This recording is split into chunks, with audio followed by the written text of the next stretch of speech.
ORS versus ORSL అని చెప్పి యుద్ధమే జరిగింది.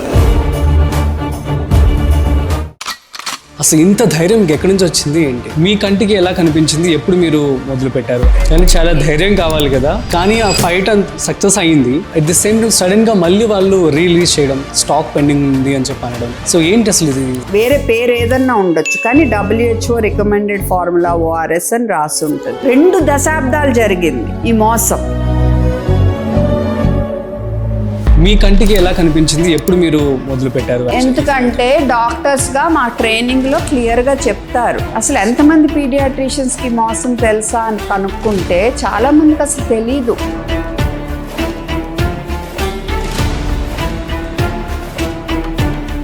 ప్యారలల్ గా ఢిల్లీలో ఒక పేరెంట్ రూపా అని ఆమె కేసు కూడా వేశారు. వాళ్ళ బిడ్డకు బాగోకపోతే ORS అని అడిగితే ఇది ఇచ్చారు.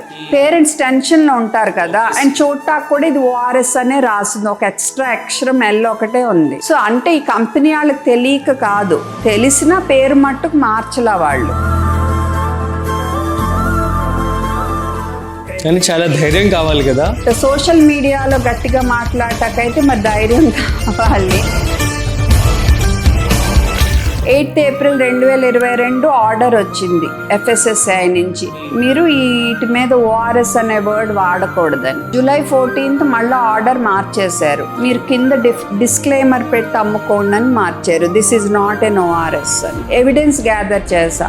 చెన్నైలో ఒక పీడియాట్రిక్ ఎండోక్రైనాలజిస్ట్ డయాబెటీస్, చక్కెర వ్యాధి ఆ బాబుకి లూజ్ మోషన్స్ అయినాయి అని మదర్ ఇన్సులిన్ ఆపి ఇది కంటిన్యూగా ఇచ్చింది. సో షుగర్ లెవెల్ వెళ్ళిపోయి డయాబెటిక్ కీటోసిస్ కోమాకి వెళ్ళిపోయాడు, బతికాడు. ఇంకోటి బెంగళూరులో ఒక డాక్టర్ గారు నాకు షేర్ చేశారు. ఒళ్ళు కాలినప్పుడు ఆల్రెడీ డీహైడ్రేట్ అవుతారు. అండ్ ఆ బాబుకు లూజ్ మోషన్స్ వస్తే మదర్ కంటిన్యూగా ఇది ఇస్తే ఇంకా లూజ్ మోషన్స్ అయ్యి ఇంకా డీహైడ్రేట్ అయ్యి ఆ బాబీ కూడా బాగా సిక్ అయ్యి ICUలో చాలా రోజులుండి ఎలాగోలా బయటపడ్డాడు. మరి ఊళ్ళల్లో స్లమ్స్లో తెలియనాళ్ళు, చేతిలో డబ్బులు లేనాళ్ళు, వీళ్ళ సంగతి ఏంటి? వాళ్ళు అసలు ఎంతమంది చచ్చిపోయారు, వాళ్ళు ఏమయ్యారు, మనకి డేటా ఉండదు. కనీసం ఒకళ్ళిద్దరు ముగ్గురన్నా మేము కేసు పెడతామని ముందుకు వస్తే నేను వాళ్ళకి సపోర్ట్ ఇస్తా. I want to do that. Medical షాప్స్లో అడిగినప్పుడు ORS ఉన్నప్పుడు వాళ్ళకైనా తెలియదా? వాళ్ళు అసలు అడగట్లేదా? డైరెక్ట్గా తీసి ఇచ్చేస్తున్నారా? చాలా అన్యాయం అది. సో అమ్మ గురించి ఏదైనా మంచి మెమరీ మీకు చిన్నప్పుడు తింటే చెప్పండి. ఎప్పుడు ఒళ్ళో కూర్చునేదాన్ని. కాలేజ్ నుంచి వచ్చినా కూడా మళ్ళీ నేను ఫస్ట్ ఇయర్ అయ్యాక అప్పటికి I would have been 19 years. నాకు అమ్మోళ్ళలో కూర్చోవటం చాలా ఇష్టం. సో ఎవరో వచ్చి ఏంటమ్మా నువ్వు ఇంకా కూర్చుంటున్నావు అని ఎగతాళి చేశారు. అప్పుడు మటు నాకు చాలా కోపం వచ్చింది. మా అమ్మ నా ఇష్టం అన్నా. సో నాకు అమ్మోళ్ళలో కూర్చోవటం చాలా ఇష్టం. ఫస్ట్ డే మీకు ఆ నోటీస్ చూడగానే ఏమనిపించింది? ఇన్ఫెక్షన్స్ రాకుండా ఎటువంటి జాగ్రత్తలు తీసుకోవాలి? వే ప్రోటీన్ కూడా ఇప్పుడు పిల్లలకి ఇవ్వడం జరుగుతుంది. ఇది ఎంతవరకు అవసరం? మరి నెక్స్ట్ ఏం మార్పు వస్తుందని చెప్పి అనుకుంటున్నారు? ఏమంటున్నారు ఫ్యామిలీ వాళ్ళు మిమ్మల్ని చూసి? మరి పొజిషన్ అంటే ఫస్ట్ లో కొంచెం భయపడ్డారు కానీ ఇప్పుడు నా వెన్నంటే ఉన్నారు. అంటే తప్పలేదు వాళ్ళకి, నేనైతే వెనక్కి వెళ్ళను.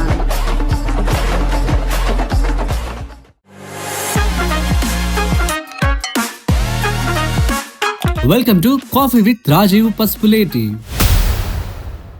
హాయ్, హలో, నమస్తే. Welcome to Rajiv Pasupuleti podcast YouTube channel. So guys, ఇవాళ మన స్పెషల్ గెస్ట్ ఎవరు అంటే, సో రీసెంట్గా మనం చూసాం ORS యుద్ధమే జరిగింది.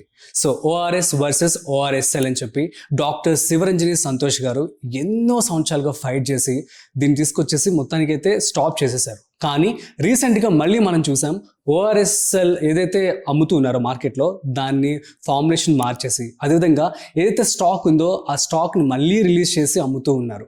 సో అదేవిధంగా తను ఇంతగా ఫైట్ చేసిన తర్వాత తన మీద జాన్సన్ కంపెనీ వాళ్ళు లీగల్ నోటీసులు పంపించారు. Defamation, at the same time వాళ్ళ బ్రాండ్కి చాలా చెడ్డ పేరు వచ్చిందని చెప్పి. సో ఇది ఎంతవరకు correct? At the same time ఈ పాడ్కాస్ట్లో మీరందరూ కూడా చూసిన తర్వాత మీ యొక్క ఒపీనియన్స్ కూడా కామెంట్స్ అయితే తెలియజేయండి. నేనైతే ఇవాళ డాక్టర్ శివరంజని మ్యామ్తో ఉన్నాను. సో మ్యామ్ మాటల్లోనే అసలు ఈ కాజ్ ఏంటి, అసలు ఎందుకు స్టార్ట్ అయింది, మొత్తం సమాచారం మళ్ళీ ఒకసారి మీకు చూపించే ప్రయత్నం అయితే చేస్తాను మ్యామ్ మాటల్లోనే. So let's start. Hi ma'am, నమస్తే మ్యామ్, ఎలా ఉన్నారు? మీకు అసలు సెల్యూట్ కొట్టాలి మేము యాక్చువల్లీ. ఒక ఇండియా కాదు, ఐ థింక్ వరల్డ్ మొత్తం కూడా మీరు ఫేమస్ అయిపోయారు ఇప్పుడు. ఫేమస్ ఇన్ ద సెన్స్ ఆ కాజ్ అన్నది అంత బాగా రైజ్ అయిందనమాట. అండ్ అంత స్ట్రాంగ్ విల్ పవర్ అనేది ఉండడం అంటే చాలా గొప్ప విషయం.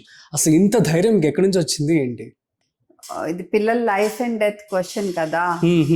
మనం ఒక కాజ్ టేకప్ చేశాక వెనకడిగేస్తే ఇట్స్ అ మ్యాటర్ ఆఫ్ కోట్ల కొద్ది పిల్లల హెల్త్ లైఫ్ విషయము. అవును, ఇక్కడ వెనకడిగేసే ప్రశ్నే ఉండకూడదు. అలా వెనకడిగి వేయాలనుకునే దాన్ని అయితే ముందు దిగకూడదు. అవును, అవును, నో వే. అవును. సో వాళ్ళు సఫర్ అవుతారు. ఆ బాధ, పిల్లలు రాంగ్ అంటే ఓఆర్ఎస్ అని పేరు పెట్టుకుని అమ్ముతున్న రాంగ్ లిక్విడ్స్ వాళ్ళ పిల్లలకి ఇస్తే పేరెంట్స్ తెలియక డైరియా, అప్పుడు అది వాళ్ళు చనిపోయే ఛాన్స్ కూడా ఉంటుంది. అలాంటప్పుడు నేను వెనకడికి ఎలా వేస్తాను? నా ఆత్మసాక్షి ఒప్పుకోదు. అవును, okay, correct. Actually ORS and ORSL, so ORS గురించి మీరు ఫైట్ చేశారు, కోర్టు కూడా అది ఆపేసి. ఓఆర్ఎస్ కి సపోర్ట్ గా అండ్ ఓఆర్ఎస్ఎల్ పేరు పెట్టుకుని అమ్ముకుంటున్న బ్రాండ్స్ కి అగేన్స్ట్ గా మెయిన్ అందులో ఓఆర్ఎస్ ఎల్లే మెయిన్ మిగతాటన్నిటికంటే. అవును, అవును. సో మీరు చేశారు మొత్తానికి, కానీ ఆ ఫైట్ అంత సక్సెస్ అయ్యింది. At the same time sudden గా మళ్ళీ వాళ్ళు రిలీజ్ చేయడం, స్టాక్ పెండింగ్ ఉంది అని చెప్పి అనడం. సో ఏంటి అసలు ఇది సక్సెస్ అంటే?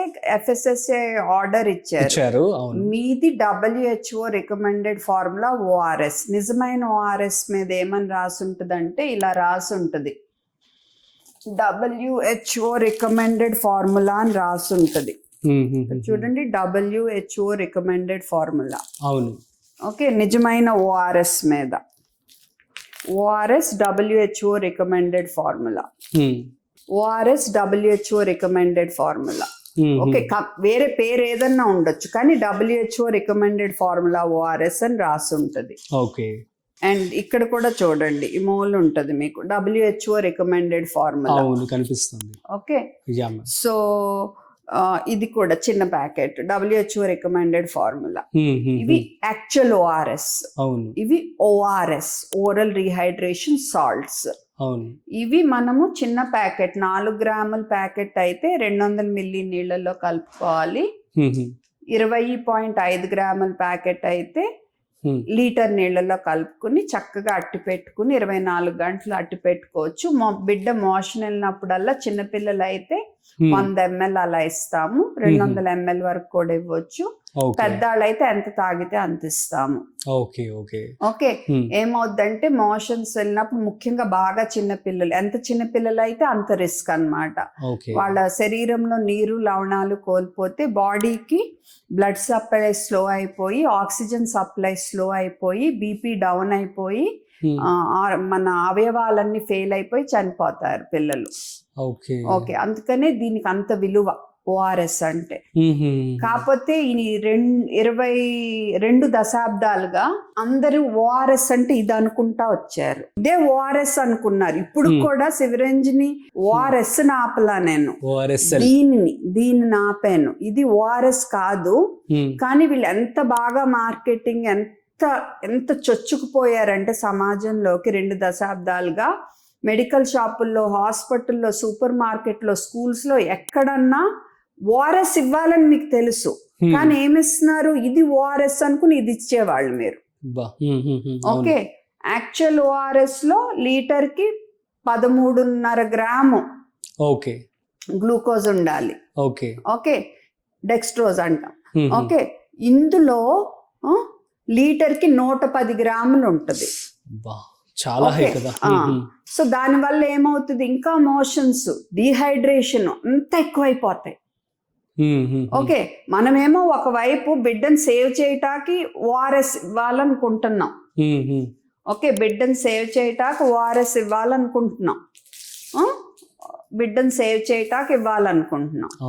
కానీ ఇది ఓఆర్ఎస్ అనుకుని బిడ్డను ఇంకా ప్రమాదంలో పడేసే పరిస్థితి ఉండేట్టు 2 దశాబ్దాలు జరిగింది ఈ మోసం. 2 దశాబ్దాలు. మీ కంటికి ఎలా కనిపించింది? ఎప్పుడు మీరు మొదలు పెట్టారు? ఎందుకంటే డాక్టర్స్ గా మా ట్రైనింగ్ లో క్లియర్ గా చెప్తారు, మీరు పిల్లలకి లూజ్ మోషన్స్ అవి అయినప్పుడు ఆర్ ఎండ దెబ్బ తగిలి ఆర్ బాగా హై ఫీవర్ ఉండి ఇంకేం తింటలేదు అనుకోండి, సో శరీరంలో మనం ఒక లెవెల్ ఆఫ్ గ్లూకోజ్, ఒక level of sodium, potassium maintain చేయటానికి, తర్వాత ఇలా ఈ 3 కండిషన్స్ లో మెయిన్ గా మనము ఓఆర్ఎస్ ఇవ్వాలి అని చెప్తారు. ముఖ్యంగా డయేరియా, వాంతులు ఎప్పుడు ఇవ్వకూడదు అంటే కంటిన్యూస్, ఇంకా ఆగకుండా వాంతులు, ఇంకా ఆగట్లా, కిడ్నీ ఫెయిల్యూర్ ఉంది ఆర్ 12 గంటల నుంచి యూరిన్ వెళ్ళలేదు అంటే మట్టుకు మీరు డైరెక్ట్ హాస్పిటల్కి వెళ్ళిపోవాలి. ఓకే, అవి పక్కన పెడితే మనం ఓఆర్ఎస్ ఇమ్మంటాము. అంటే ఓరల్ రీహైడ్రేషన్ సాల్ట్స్ నుంచి లిక్విడ్ తయారు చేసి నీళ్ళల్లో నేను ఇందాక చెప్పినట్టు కలిపి. సో మన అబ్జర్వేషన్ లో మనం ఏం ఎక్స్పెక్ట్ చేస్తాం, ఇంప్రూవ్ అవుతారు అనుకుంటాం. అవును, ఓకే, ఇంకా సిక్ అవుతున్నారు, ఇంకా హాస్పిటల్ అడ్మిట్ అవుతున్నారు. అవును, అప్పుడు డౌట్ వస్తుంది కదా ఏం జరుగుతుందని. అంటే నేను జనరల్ గా నా నేచర్ ఏంటంటే పేరెంట్స్ కి అన్ని ముందే చెప్పు ఉంచుతా. విరోచనాలు వస్తే ఇలా చేయాలమ్మా, జ్వరం వస్తే ఇలా చేయాలమ్మా. నా క్లినిక్ వచ్చిన వాళ్ళందరికీ క్లియర్ గా ఇన్స్ట్రక్షన్స్ ఉంటాయి. సో అలాంటప్పుడు ఇంకా వరి అవుతాం కదా ఏం జరుగుతుంది అని. సో సరే మీరు ఏమి ఇస్తున్నారు చూపించండి అని అడిగితే అప్పుడు ఇది ఉండేది, ఇది ఒకటే ఉండేది. ఓకే, తర్వాత మిగతాయి వచ్చినాయి. సో ఇది చూపించేవాళ్ళు. ఓకే, అప్పుడు ఏదో ఒకళ్ళు కన్ఫ్యూజ్ అయ్యారు అనుకున్నా. మళ్ళా అందరూ ఇదే ఇస్తున్నారు. అప్పుడు అర్థమైంది ఇంత మోసమా అంటే. ఒక కన్ఫ్యూజ్ ఇది డిజైన్ కాదు, కావాలనే దీని ఓఆర్ఎస్ అని నమ్మించాలనే వీళ్ళు ఈ రకంగా డిజైన్ చేసి అమ్మారు. ఇది క్లియర్ అర్థమైపోతుంది. సరే పోనీ వీళ్ళు నిజంగానే డిజైన్ చేయటం కాదు అనుకోవటానికి ఎందుకంటే మేము వాళ్ళు మా క్లినిక్స్కి వచ్చినప్పుడు నేను ఇంకొంతమంది పీడియాట్రిషియన్స్ తర్వాత తెలిసింది నాకు అబ్జెక్ట్ చేశారని. ఆ తర్వాత నెమ్మదిగా ఏమొచ్చింది, వెనకాల ఒక చిన్న డిస్క్లైమర్ వచ్చింది, do not use during diarrhoea అని. అసలు కనపడదు మీకు. ఇక్కడేమో ఇంత పెద్దగా, ఇక్కడ ఇలాగా అన్నమాట, లీగల్ ప్రొటెక్షన్ వాళ్ళకి. ఓకే, సో అది నాకు చాలా అంటే ఏంటి ఇంత అన్యాయమా అనిపించింది. కరెక్ట్ కదా. ఓకే, సరే నేను పేరెంట్స్ చెప్పడం మొదలు పెట్టాను, వీడియోల ద్వారా అవేర్నెస్ స్టార్ట్ చేశాను. కానీ అది సరిపోదు కదా. అసలు ఎంతమంది పీడియాట్రిషియన్స్ కి మోసం తెలుసా అని కనుక్కుంటే చాలా మందికి అసలు తెలీదు. ప్రజలే వదిలేయండి, మీరు పేరెంట్స్ ని వదిలేయండి, వేరే డాక్టర్స్ ని వదిలేయండి, పీడియాట్రిషియన్స్ కే తెలియలా. సరే ఇది చాలదు అని అప్పుడు అథారిటీస్ కి and Indian academy of paediatrics వాళ్ళ ప్రెసిడెంట్స్ కి, ఫస్ట్ స్టేట్ వాళ్ళకి తర్వాత సెంట్రల్ వాళ్ళకి రాయటం మొదలు పెట్టా.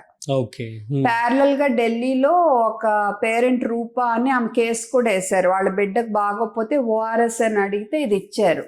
పేరెంట్స్ టెన్షన్ లో ఉంటారు కదా, అండ్ చూడటానికి కూడా ఇది ఓఆర్ఎస్ అనే రాసింది, ఒక ఎక్స్ట్రా అక్షరం ఎల్ ఒకటే ఉంది. సో ఆ బిడ్డ సిక్ అయితే ఆమె కేసు వేశారు. సో అంటే ఈ కంపెనీ వాళ్ళకి తెలియక కాదు, తెలిసిన పేరు మట్టుకు మార్చలా వాళ్ళు, తెలియక కాదు. అంటే మీకు అర్థమవుతుంది కదా, కావాలనే బిజినెస్ కోసమే ఇది కంటిన్యూ చేశారు. ఓకే, సో నేను ఇలా అన్ని ప్యారలల్ గా అన్ని జరుగుతున్నాయి. ఒక సైడ్ సోషల్ మీడియా అవేర్నెస్, ఒక సైడ్ సిడిఎస్సిఓకి, ఎఫ్ఎస్ఎస్ఐకి, Ministry of Health and Family Welfare కి రాయటం, ఇవన్నీ జరుగుతున్నాయి. Indian academy of Pediatrics reach అవటము, ప్రెసిడెంట్లకి, సెక్రటరీ కావాలి కదా. అప్పటికి ఇంకా అంత అనిపించలేదు, బట్ సోషల్ మీడియాలో గట్టిగా మాట్లాడటాకైతే మరి ధైర్యం కావాలి. ఓకే, సో రాయటం, అప్పుడైతే రాయటం వరకే, లెటర్స్, ప్రూఫ్స్ ఇవన్నీ. 8th April 2022 ఆర్డర్ వచ్చింది ఎఫ్ఎస్ఎస్ఐ నుంచి, మీరు వీటి మీద ఓఆర్ఎస్ అనే వర్డ్ వాడకూడదని వచ్చింది. అమ్మయ్యా ఇంకా సెటిల్ అయిపోయింది మ్యాటర్ అనుకున్నాం. July 14th మళ్ళీ ఆర్డర్ మార్చేశారు, మీరు కింద డిస్క్లైమర్ పెట్టి అమ్ముకోండి అని మార్చారు, this is not an ORS అని.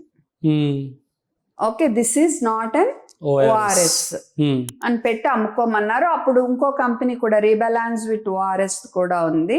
ఓకే. అండ్ వీళ్ళిద్దరికి ఆల్రెడీ ట్రేడ్ మార్క్ ఉంది కాబట్టి కింద డిస్క్లైమర్ పెట్టి అమ్ముకోమన్నారు. బట్ రీబ్యాలెన్స్ విత్ ఓఆర్ఎస్ అంత మెయిన్ ప్రాబ్లం కాదు. Main problem was always this only. Okay. ఎందుకంటే డిహైడ్రేషన్ కారణం అవుతుంది. ఎందుకంటే వీళ్ళు అడ్వర్టైజ్మెంట్లు కూడా చాలా సైలెంట్ డిహైడ్రేషన్ కొత్త సైంటిఫిక్ టర్మ్ వాళ్ళే కాయిన్ చేసేసి అడ్వర్టైజ్మెంట్లు సెలబ్రిటీస్ తో వీళ్ళతో ఇప్పించటము, కొంతమంది డాక్టర్స్ తో కూడా ఇప్పించారు. మన కర్మ అది. సో ఎనీవే ఇంకా అప్పుడు నాకు ఇంక ఇది సరిపోదు అని పిఐఎల్ వేసా తెలంగాణ హైకోర్టులో. అండ్ ప్యారలల్ గా ఇంక మళ్ళీ అథారిటీస్ కి రాయటం కంటిన్యూ చేసా. అక్కడి నుంచి రిప్లైస్ రావటం ఆగిపోయినాయి. అంతకు ముందు హెల్త్ మినిస్టర్ గారు ఉన్నప్పుడు అట్లీస్ట్ రిప్లైస్ వచ్చాయి, ఆ తర్వాత రిప్లైస్ కూడా ఆగిపోయినాయి. మనం రాయటం వరకే జరిగింది. ఎవిడెన్స్ గ్యాదర్ చేసా. పీడియాట్రిషియన్స్ ని మీరు ఇచ్చి సఫర్ అయిన పిల్లల కేస్ రిపోర్ట్స్ ఇవ్వమని. ఒక మెయిన్ కేస్ రిపోర్ట్ ఏంటంటే ఢిల్లీ చెన్నైలో ఒక పీడియాట్రిక్ ఎండోక్రైనాలజిస్ట్ డయాబెటిస్ చక్కెర వ్యాధి ఆ బాబుకి లూజ్ మోషన్స్ అయినాయి అని మదర్ ఇన్సులిన్ ఆపి ఇది కంటిన్యూగా ఇచ్చింది. షుగర్ లెవెల్ వెళ్ళిపోయి డయాబెటిక్ కీటోసిడోసిస్ కోమాకి వెళ్ళిపోయాడు, బతికాడు. ఇంకోటి బెంగళూరులో ఒక డాక్టర్ గారు నాకు షేర్ చేశారు. ఒళ్ళు కాలింది, కాలినప్పుడు ఆల్రెడీ డిహైడ్రేట్ అవుతారు. అండ్ ఆ బాబుకు లూజ్ మోషన్స్ వస్తే మదర్ కంటిన్యూగా ఇది ఇస్తే ఇంకా లూజ్ మోషన్స్ అయ్యి ఇంకా డిహైడ్రేట్ అయ్యి ఆ బేబీ కూడా బాగా సిక్ అయ్యి ఐసీయూలో చాలా రోజులు ఉండి ఎలాగోలా బయటపడ్డాడు. ఓకే ఈ ఏంటి సిటీల్లో జరిగినాయి. ఇప్పుడు మన దగ్గరికి వచ్చినా మనం వెంటనే చూసుకుంటాం, సెట్ చేసేస్తాము పోనీ ఎలాగోలాగా. మరి ఊళ్ళల్లో స్లమ్స్ లో తెలియనాళ్ళు, చేతిలో డబ్బులు లేనాళ్ళు, వీళ్ళ సంగతి ఏంటి? వాళ్ళు అసలు ఎంతమంది చచ్చిపోయారు, వాళ్ళు ఏమయ్యారు, మనకి డేటా ఉండదు. ఎందుకంటే ఆ డెత్ అయినా వాళ్ళు ఏం రాస్తాం మేము ఇప్పుడు రెసిడెంట్స్ గా డయేరియా, డిహైడ్రేషన్, డెత్ అని రాస్తాం. అంతేగాని తాగటం వల్ల డయేరియా పెరిగింది అనేది అసలు ఎక్కడ రికార్డ్ ఉండదు మీకు. దానివల్ల వీళ్ళు చాలా రోజులు బతికి బట్ట కట్టారు. బట్ నా రిక్వెస్ట్ ఏంటంటే ఇది చూసారు కనీసం ఒక 2-3 పేరెంట్స్ అన్నా సఫర్ అయిన వాళ్ళు ఉంటారు. కనీసం ఒకళ్ళు 2-3 అన్నా మేము కేసు పెడతామని ముందుకు వస్తే నేను వాళ్ళకి సపోర్ట్ ఇస్తా. I want to do that. So that future లో ఎవ్వరు మన పిల్లల్ని ఇలా మోసం చేసి డబ్బులు చేసుకోవటానికి చూసుకోకూడదు. బిజినెస్ ఇంపార్టెంటే, సంపాదించుకోండి, కానీ ఇంత అన్ఎథికల్ గా పిల్లల ప్రాణాలని పణంగా పెట్టి మీరు చేయటానికి వీల్లేదు. అంత మటుకు నాకు క్లియర్. సో అందుకని నేను ఇంకా ఎవిడెన్స్ సేకరించే తర్వాత మా నాన్నని పంపి వీడియోస్ కూడా తీపిచ్చాము. కొంతమంది డాక్టర్స్ కూడా హెల్ప్ చేశారు నాకు దానికి. ఓకే సో ఓఆర్ఎస్ అని అడిగితే ఇది ఇవ్వటం, అండ్ రిబెలాన్స్ విత్ ఓఆర్ఎస్ కూడా ఇచ్చేవారు. బట్ మెయిన్ ప్రాబ్లం ఇదే, చాలా ప్రాబ్లం. ఎవరి పేరెంట్స్ నైనా ఇంటర్వ్యూ తీసుకోండి, చాలా మంది పేరెంట్స్ నాకు లెటర్స్ కూడా రాశారు. మా బిడ్డకి ఇది ఇచ్చాము ఇలా అయ్యారు, మా ఫాదర్ కి ఇలా ఇచ్చాము ఇలా అయ్యారు. ప్రతి ఒక్కళ్ళు ఓఆర్ఎస్ఎల్ గురించే చెప్తారు. ఓకే అదొక evidence. And it is very usual గా ఫార్మసిస్ట్ ఉంటారు కదా మేడం. సో ఫర్ ఎగ్జాంపుల్ మనం వెళ్ళినప్పుడు మెడికల్ షాప్స్ లో అడిగినప్పుడు ఓఆర్ఎస్ ఉన్నప్పుడు వాళ్ళకైనా తెలియదా, వాళ్ళు అసలు అడగట్లేదా, డైరెక్ట్ తీసి ఇచ్చేస్తున్నారా? అంటే దే విల్ బి ఏం చెప్పా మీకు, పీడియాట్రిషియన్స్ కే తెలీదు. ఓకే సో ఇదే వాళ్ళకి ఓఆర్ఎస్ అయిపోయింది, సినానిమస్ విత్ ఓఆర్ఎస్. అందుకే అంత కోపం నాకు, అంత బాధ, అంటే అంత అన్ఎడ్యుకేటెడ్ లాగా, అందుకే అంత మొండి ధైర్యం. ఎందుకంటే నేను ఫైట్ చేసే కాజ్ వాజ్ సంథింగ్, అంటే అది ఐ మీన్ చాలా అన్యాయం అది. ఓకే సో అందుకని అంత గట్టిగా మొండిగా మళ్ళా ఎవిడెన్స్ సేకరించి నేను హెల్త్ మినిస్టర్ గారికి, ప్రైమ్ మినిస్టర్ గారి ఆఫీస్కి పంపి ఇవన్నీ పంపి సోషల్ మీడియాలో పెట్టా, మీరు ట్యాగ్ చేయండి నేను పంపానని. అవును. ప్యారలల్ గా కొంతమంది పీడియాట్రిషియన్స్ కొన్ని రోజులు అబ్జెక్ట్ చేశారు, కానీ నేను తీసుకెళ్లిన లెవెల్లో వాళ్ళు అంటే అంత ఫైటింగ్ ఓపెన్ గా చేయలేదు. ఓకే తర్వాత మధ్యప్రదేశ్లో కాఫ్ సిరప్ ఇన్సిడెంట్ జరిగింది. అది కూడా కంపెనీ తప్పు, అందులో కంటామినెంట్ ఉండింది, డయథిలిన్ గ్లైకాల్ అని. ఓకే. బట్ ఇప్పటికీ అరెస్ట్ అయిన డాక్టర్ ఇంకా జైల్లోనే ఉన్నారు, ఆయన తప్పు లేకపోయినా. అయ్యో. ఇప్పటికీ జైల్లో ఉన్నారు ఆయన వైఫ్. ఓకే. సో అది జరిగినప్పుడు గట్టిగా మాట్లాడాను. కంటామినెంట్ జరిగింది, ఫ్యాక్టరీ తప్పు, కంపెనీ తప్పు. అసలు మీరు ఏం చూస్తున్నారు, మీరు ఏం కైండ్ ఆఫ్ రెగ్యులేటరీ బాడీస్ మీరు? నేను దీని గురించి నేను ఇన్ని రోజుల నుంచి మీకు లెటర్స్ రాస్తున్నాను, ఎంతమంది పిల్లలు చనిపోతే మీరు మేల్కొంటారు అని గట్టిగా అడిగా సోషల్ మీడియాలో. అది వైరల్ అయిపోయింది. ఈ మధ్య గుర్తించి అది బ్లాక్ చేశారని ఆ వీడియో. అది రియలైజ్ అయ్యా, నాకు తప్ప ఎవరికి కనపడట్లా ఆ వీడియో. నేను ఇప్పుడు డౌన్లోడ్ చేసి మళ్ళీ రీపోస్ట్ చేస్తాను. ఓకే. సో అది మరి గవర్నమెంట్ ని గట్టిగానే క్వశ్చన్ చేశాను నేను. సో అలా జరుగుతుండగా పక్కన ఆరోపణలు, పబ్లిసిటీ కోసం, డబ్బుల కోసం. నాకేం డబ్బులు వస్తాయి ఇన్స్టాగ్రామ్ లో చెప్పండి? దేనికైనా ఎండార్స్మెంట్ చేస్తే డబ్బులు వస్తాయి. అవును, ఎవరైనా కంపెనీస్ వాళ్ళు అంతే కదా. యూట్యూబ్ ఛానల్ నేను దేనికి చేయను. మీరు నా Instagram page is very clean. నేను ఎక్కడ ప్రాక్టీస్ చేస్తానో కూడా డీటెయిల్స్ ఉండవు. యూట్యూబ్ ఛానల్ నా సోషల్ ఛానల్, అందుకే మీకు అడ్వర్టైజ్మెంట్లు ఉండవు, ఏముండవు. అయినా నాకు అక్కడ నాకు టైం లేదు అక్కడ పోస్ట్ చేయడానికి. ఎలాగో కష్టపడి ఆ ఇన్స్టాలో మట్టుకు అవేర్నెస్ రేస్ చేస్తా వచ్చాను. ఓకే. సో ఇలాంటి ఆరోపణలు అవి చాలదన్నట్టు మళ్ళా దీని గురించి పోస్ట్ చేసినప్పుడే నాకు వస్తాయి DM లో మెసేజెస్.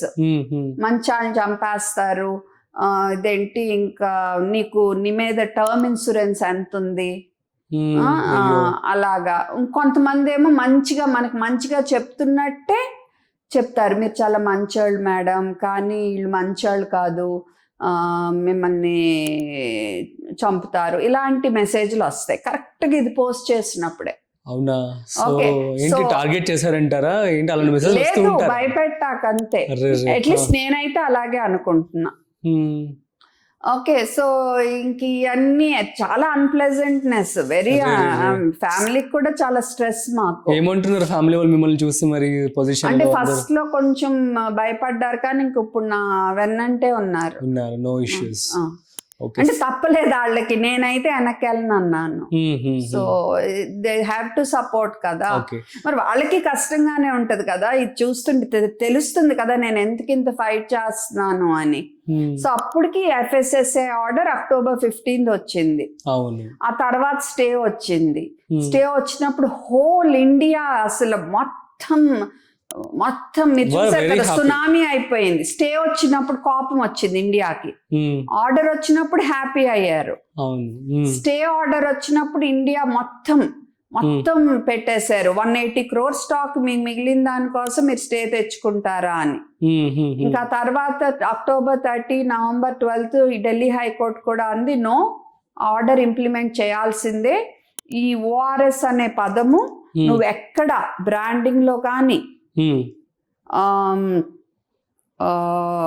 లేబుల్ మీద కానీ, మార్కెటింగ్ లో కానీ, ముందు ఒక అక్షరంతో కానీ తర్వాత ఒక అక్షరంతో కానీ, జస్ట్ ORS అని కానీ నువ్వు వాడకూడదు. They have to change their name. FSSAI product లేటి మీద ORS అనే వర్డ్ ఉండకూడదు. ఎందుకంటే ORS అనేది ఒక మందు. So only drug controller CDSCO permission ఇస్తేనే వాళ్ళు ORS అనేది లేబుల్ మీద వాడొచ్చు, ఇలాంటి వాటి మీద. ఇప్పుడు టెట్రా ప్యాక్స్ కూడా ఉన్నాయి. ఈ కంపెనీ వాళ్ళదే టెట్రా ప్యాక్ 2023 నుంచి ఉంది, WHO ఫార్ములా అది. సో టెట్రా ప్యాక్స్ ఉన్నాయి. సో ఇది సిప్లా కంపెనీది Prolyte ORS, WHO recommended formula. Okay. ఇది ఈ కంపెనీ వాళ్ళదే. ఇది WHO రికమెండెడ్ ఫార్ములా. ఇంకోటి వాళ్ళు ఇది వేరేది ఉంది. ఓకే. అండ్ ఇది ఎలక్ట్రాల్ వీళ్ళది FDC వాళ్ళది, WHO recommended formula. But tetra packs కంటే కూడా సాషేసే ప్రిఫరబుల్ ఎనీ టైం. ఇందులో ఏ ఫంగస్ ఉన్నా ఏమున్నా మనకు తెలియదు, తాగేస్తాం. ఇవైతే అట్లీస్ట్ ప్యాకెట్ ఓపెన్ చేసుకుని పౌడర్ వేసుకుంటాము. బెటర్ అంటారు. ఓన్లీ థింగ్ ఇస్ కరెక్ట్ గా కలపాలి. ఏదో కొంచెం తీసుకుని కొంచెం కలపటం కాకుండా కరెక్ట్గా 20.5 గ్రామ్ది అయితే లీటర్లో కలపాలి, 4.1 to 4.4 గ్రామ్ది అయితే 200 మిల్లీలో కలపాలి. ఆ కలపటం విషయంలో తేడా రాకూడదు, అదొక్కటి. ఇవేమీ లేవు మనకి అర్జెంటుగా అవసరం అయితే ఇంట్లో తయారు చేసుకోవచ్చు. చిటికెడు ఉప్పు, 1 టీ స్పూన్. ఇంట్లో తయారు చేసుకోవచ్చు ORS ని. ఇవి లేకపోతే ఇవి ఉంటే ఇవే బెస్ట్. ఓకే, 1 చిటికెడు ఉప్పు, 1 టీ స్పూన్, టేబుల్ స్పూన్ కాదు, టీ స్పూన్, 5 మిల్లీ స్పూన్ చక్కెర, 200 మిల్లీ నీళ్లలో, లేదా 1/2 టీ స్పూన్ ఉప్పు, 6 టీ స్పూన్లు చక్కెర లీటర్ నీళ్లలో, అలా కూడా తయారు చేసుకోవచ్చు. అండ్ ఇప్పుడు ఏమైంది అంటే, సరే అలా అన్నారు, ఈలోపు ఈ కంపెనీ వాళ్ళు ఏం చేశారు, మిగిలిన 180 కోట్లకి ఈ స్టిక్కర్ అంటించి, గవర్నమెంట్ రూల్ ప్రకారం ORS అనే వర్డ్ వాడకూడదు కదా, సో దాన్ని రీబ్రాండ్ చేసి స్టిక్కర్ అంటించి ఇప్పుడు అమ్ముతున్నారు. ఓకే, ఇది లా పరంగా ఓకే, బట్ ఎథిక్స్ పరంగా నాట్ ఓకే. ఎందుకంటే మీరు చూడండి, పేరు కొంచెమే మార్పు, ఓలా కనపడేట్టు ఎస్ బదులు జెడ్. ఓకే, మీరు ఇప్పుడు ఇది చూడండి, తేడా అన్న తెలుస్తుందా? రెండు ఒకేలా ఉన్నాయి, రెండు ఒకటే కదా. సో ఇప్పుడు మన ప్రజల్లో, ఇప్పుడు మీరు నేను ఓకే, చదువుకోనాళ్ళు, ఊళ్ళల్లో ఉన్నాళ్ళు, సోషల్ మీడియాలో ఇవన్నీ ఫాలో అవ్వని వాళ్ళు, పేరెంట్స్ మెడికల్ షాప్కి వెళ్ళి వాళ్ళకి ఇన్నేళ్ళు ఇది ORS, ఇప్పుడు మెడికల్ షాప్ అయినా ఇదమ్మా ఇప్పుడు ORS కొత్తగా వచ్చిందని ఇచ్చాడు అనుకో, తీసేసుకుంటారు. ఎందుకంటే సేమ్ లుక్ కదా, అవును, సేమ్ లుక్. ఇప్పుడు నా బాధ అది. సరే, నా బాధే కాదు, మనకి ఎవిడెన్స్ కూడా ఉంది. ఇప్పటికి రెండు రిపోర్ట్స్ ఉన్నాయి, ఎవిడెన్స్, ఒకటి వీడియో, ఒకటి మెసేజ్. ఇంకా మనం సేకరిస్తాం, ఈజీగా దొరుకుతుంది. ఓకే, సో కాకపోతే నాకు టైం దొరకట్లా అది. సో ఇప్పుడు అది కాకుండా వీళ్ళే ERZL is the new form of ORSL అని వీళ్ళే వీడియోలు రిలీజ్ చేస్తున్నారు. అండ్ గవర్నమెంట్ ఆర్డర్ ఏంటి, ఇది అసలు నువ్వు ఎక్కడా వాడకూడదు. వీళ్ళు ఏం చేస్తున్నారు, వీడియోల్లో ఈ బొమ్మ పెట్టి this is the new form of ORSL అని మార్కెట్ చేసుకుంటున్నారు. ఓకే, మరి అది గవర్నమెంట్ ఆర్డర్ వైలేట్ చేస్తున్నారు. ఫార్ములా మాత్రం ఏముందంటారు మీరు? ఇది సేమ్ స్టిక్కర్ అంటించింది, బట్ వాళ్ళు మార్కెట్ చేస్తుంది కొత్తది, ఇంకో ERZL వచ్చింది. స్టిక్కర్ అంటించింది ఒకటి, ఇంకో ERZL. దీన్ని న్యూ ఫార్మ్ ఆఫ్ ORSL గా మార్కెట్ చేస్తున్నారు. This is the new form of ORSL. అంటే ORSL నే ఇప్పుడు మేము ఇది ఇంకొక ఇంప్రూవ్డ్ వర్షన్ గా చూపిస్తున్నాము అని ఇది పెడుతున్నారు మార్కెటింగ్ లో. పెట్టకూడదు గవర్నమెంట్ రూల్ ప్రకారం, అయినా FSSAI వీళ్ళ మీద యాక్షన్ తీసుకోవట్లా. ఓకే, ఈ కొత్తది ఏంటంటే ఇందులో ముందు కంటే షుగర్ తగ్గించారు 87%. ఓకే, ఎప్పుడన్నా 2 ఏళ్ళ పైన పిల్లలకి ఇవ్వటము ఓకే, బట్ రోజు ఇస్తే పేగులో గుడ్ బ్యాక్టీరియా ఎఫెక్ట్ అవటమే కాకుండా sugar risk, diabetes risk, sugar జబ్బు రిస్క్ పెరగొచ్చు. అండ్ తద్వారా దాని వల్ల వచ్చే సమస్యలు లైక్ హార్ట్ అటాక్ పెరగొచ్చు, పిల్లలైనా పెద్దాళ్ళైనా. అందుకే అదే పనిగా మీరు ఇది రోజు తాగొద్దు. ఇదనే కాదు, ఏదైనా రోజు బయట నుంచి ఎందుకు కొనుక్కుని తాగాలి మీరు?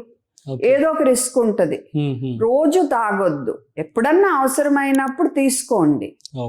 ఓకే, సో అంతేకాని అదే పనిగా రోజు తాగొద్దు. సో నేను దీని గురించి చెప్పేసరికి వాళ్ళకి కడుపు మండింది. సరే, మాకు ఈ బిజినెస్ ఎలాగా బాగా గట్టిగా దెబ్బ కొట్టిందేమా, ఇప్పుడు ఇది కూడా కొట్టేట్టుందని నాకు నోటీస్ పంపారు.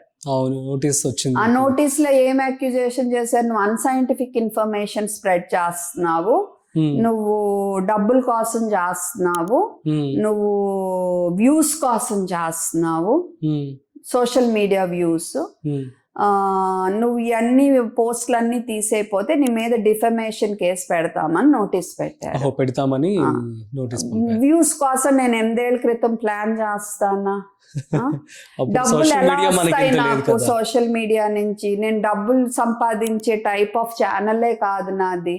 పాడ్కాస్ట్లు కూడా నేను ఎవరిని ఫీ అడగను. మరి ఎలాగా? అది మూర్ఖత్వం. సో భయపడదాం అనుకున్నారు, నేను భయపడలేదు. నేను గట్టిగా అది అన్నాను, how dare you send me A notice. అది ఇంత మరి నెక్స్ట్ స్టెప్ ఏంటి, ఏమన్నారు మీరు దానికి సంబంధించి? నేను నోటీస్ రిప్లై ఇవ్వలేదు. ఇవ్వలేదు. నెల అయింది, ఆల్మోస్ట్ 3 వారాలు. నాకు గుర్తులేని కూడా గుర్తులేదు. ఓకే. కాకపోతే ఏంటంటే చాలా resident doctors, junior doctors, senior doctors associations అందరూ కండెమ్ చేశారు. చెయ్యందల్లా మెయిన్ చేయాల్సిన వాళ్ళు చేయలేదు, ఇండియన్ అకాడమీ ఆఫ్ పీడియాట్రిక్స్. దానికి రీసెంట్ గా మీరు రిజైన్ కూడా చేయడం జరిగింది కదా. ఎందుకంటే అందులో చాలా మంది డాక్టర్స్ మనం సపోర్ట్ చేస్తున్నారు, కానీ లీడర్షిప్ మట్టుకు కంపెనీని సపోర్ట్ చేస్తుంది. అవునా? సో వాళ్ళు కండెమ్ చేయాల. నేను నోటీస్ కండెమ్ చేయమంది నాకేదో సపోర్ట్ వచ్చేస్తారు వీళ్ళని కాదు, నా యుద్ధాలు నేను ఫైట్ చేసుకోగలను. నేను ఎందుకు చేయమన్నా అంటే ఫ్యూచర్లో ఇంకో డాక్టర్ ఎవరైనా పబ్లిక్ హెల్త్ ఇష్యూ టేకప్ చేస్తే ఈ కంపెనీస్ వాళ్ళని సైలెన్స్ చేయొచ్చు, ఆ ధైర్యం వాళ్ళకు ఉండకూడదు. అందుకని నేను కండెమ్ చేయమన్నా, అంటే ఆ నోటీస్ ని వ్యతిరేకించమన్నాను. ఓకే. ఈ కంపెనీ వాళ్ళు ఎంత ధైర్యం అంటే వీళ్ళకి చూడండి, పబ్లిక్ నోటీస్ పెట్టారు వాళ్ళ ఇన్స్టాగ్రామ్ పేజ్లో.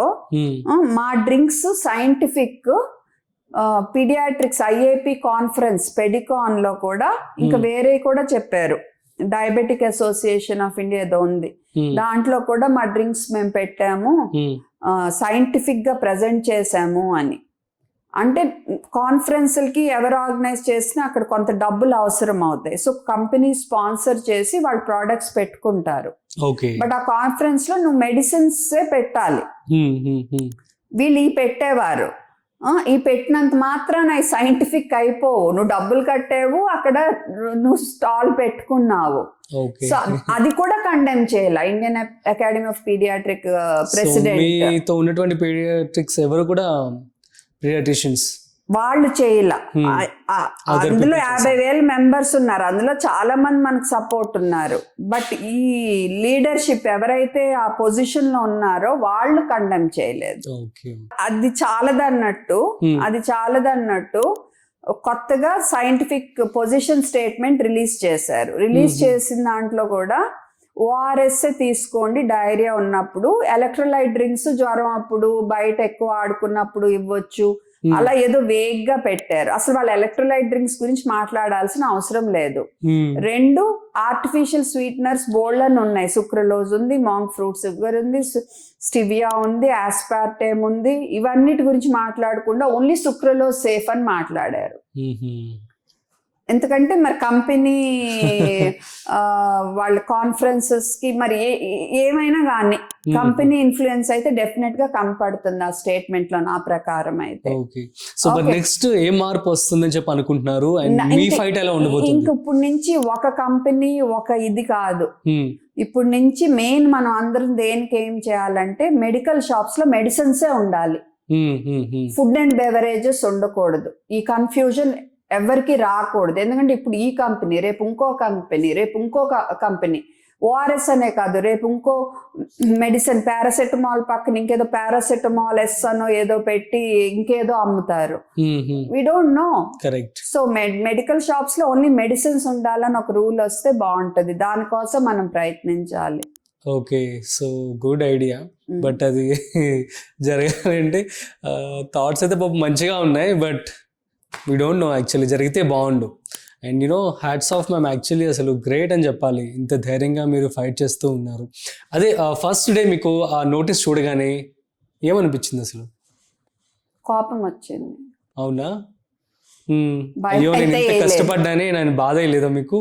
అస్సలు వాళ్ళు ఎలాంటి వాళ్ళు ఇన్నేళ్ళు చూశాను వీళ్ళ గురించి.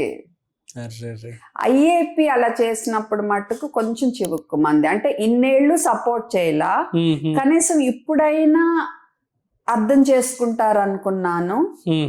బట్ చేసుకోవటానికి వాళ్ళు రెడీగా లేరు. ఎందుకంటే నువ్వు ఆల్రెడీ డిసైడ్ అయిపోయావు అనుకో, ఇది నా బుర్రకి ఎక్కకూడదు అని ఎక్కదు. Yeah, fine. ఐ థింక్ అందరూ మన తెలుగు ప్రజలు కావచ్చు, అందరూ మీకు సపోర్ట్ అవుతారని చెప్పి, వస్తారని చెప్పి నేను మనస్ఫూర్తిగా కోరుకుంటున్నాను మ్యామ్. నేను ఇప్పుడు ఇందులో ఒకటి చెప్పదలుచుకున్నా, నేను దీని గురించి ఒక change.org పిటిషన్ సర్క్యులేట్ చేస్తున్నా, కొంచెం అది అందరూ సంతకం పెట్టండి అమ్మా ప్లీజ్. నా ట్విట్టర్ లో ఇవాళ పోస్ట్ చేశాను. Okay okay, sure sure. ఇవాళ అంటే నేను ఇది రికార్డ్ అవుతుంది డేట్ 21 ఏప్రిల్ 2026. మేడం యాక్చువల్లీ పిల్లల్లో మనం ఫీవర్కి సంబంధించి వచ్చినప్పుడు అంటే ఎవరికైనా భయం వేస్తూ ఉంటుంది చిన్నపిల్లలు కాబట్టి. సో ఫస్ట్ ఎటువంటి కేర్ తీసుకోవాలి, మెడిసిన్స్ కావచ్చు, మీరు ఎలా సజెస్ట్ చేస్తూ ఉంటారు? 3 నెలల్లో బిడ్డ అయితే డైరెక్ట్ హాస్పిటల్కి వెళ్ళాలి. ఓకే, ఫీవర్ వచ్చిందంటే వెళ్ళాల్సిందే. 3 నెలలు దాటాక జ్వరం వస్తే చంకలో కానీ నుదురులో కానీ 99.5 నుంచి 100 పైన ఉంటే మనం పారాసెటమాల్ ఇవ్వచ్చు. చల్ల నీళ్ళతో తొడవకూడదు. ఓకే, బాగా హై ఫీవర్ ఉన్నప్పుడు ఒక్కోసారి తుడుస్తారు కదా, అది కూడా నునెచ్చని బట్టతో సెంటర్ లో తొడవచ్చు. అది కూడా బిడ్డకు రిలీఫ్ ఇవ్వటాకే తప్ప జ్వరం యూజువల్ గా మన చాలా మంది పేరెంట్స్ చేస్తూ ఉంటారు కదా, ఫీవర్ వచ్చినప్పుడు తడి బట్ట తీసుకొని చల్ల నీళ్ళతో చేయకూడదు, నునెచ్చని నీళ్ళతో. అది కూడా సెంటర్ లో తొడవచ్చు. అది కూడా బిడ్డ సులువుగా అవటాకే. ఏమవుద్దంటే యాక్చువల్ సెంటర్ ఆఫ్ ద బాడీలో టెంపరేచర్ మట్టుకు ఇంకా హైయే ఉంటది. సో మీరేమో జ్వరం తగ్గిపోయింది అనుకుంటారు, లోపల ఉంటది ఫిట్స్ రిస్క్ ఇంకా ఉంటది. జ్వరం రైజ్ అయ్యేప్పుడు ఫిట్స్ వచ్చే రిస్క్ కూడా ఉంటది 6 నెలల నుంచి 6 సంవత్సరాల వయసు పిల్లలకి. కాబట్టి మందు వేయండి. ఓకే, సో ఇందులో మనకి పారాసెటమాల్ అనేది ఇండియాలో ఇలా 1 ml 100 mg డ్రాప్స్ ఉంటాయి. ఓకే, 5 ml 250 mg సిరప్ ఉంటుంది, అంటే 1 ml 50 mg. Okay, 5 ml 240 or 250 mg syrup ఉంటుంది. ఓకే, అంటే 1 ml 50 mg. ఇది కూడా 5 ml 500 mg సిరప్ ఉంటుంది, 1 ml 100 mg. ఓకే, ఇప్పుడు సిప్లా వాళ్ళు ఇది 5 ml 120 mg. ఓకే, ఇప్పుడు సిప్లా వాళ్ళు 1 ml 150 mg తెచ్చారు, ఇంకొకరు ఎవరో 1 ml 120 mg తెచ్చారు. సో డాక్టర్ ఏమో మేజర్ మిస్టేక్ ఎక్కడ జరుగుద్దంటే, డాక్టరు ఈ 5 ml 120 mgది 3 మిల్లీ రాశారు అనుకో, 3 మిల్లీ అంటే దీనిది మనం 90 mg ఇమ్మని 3 మిల్లీ అంటే 72 mg ఇమ్మన్నట్టు డోస్ కి. వీళ్ళు వెళ్ళి ఏం చేస్తారు, ఈ డ్రాప్స్ కొంటారు, చక్కగా డ్రాపర్ తీస్తారు, 3 సార్లు పై వరకు తీసుకుంటారు, 1 ml 3 ml ఇస్తారు.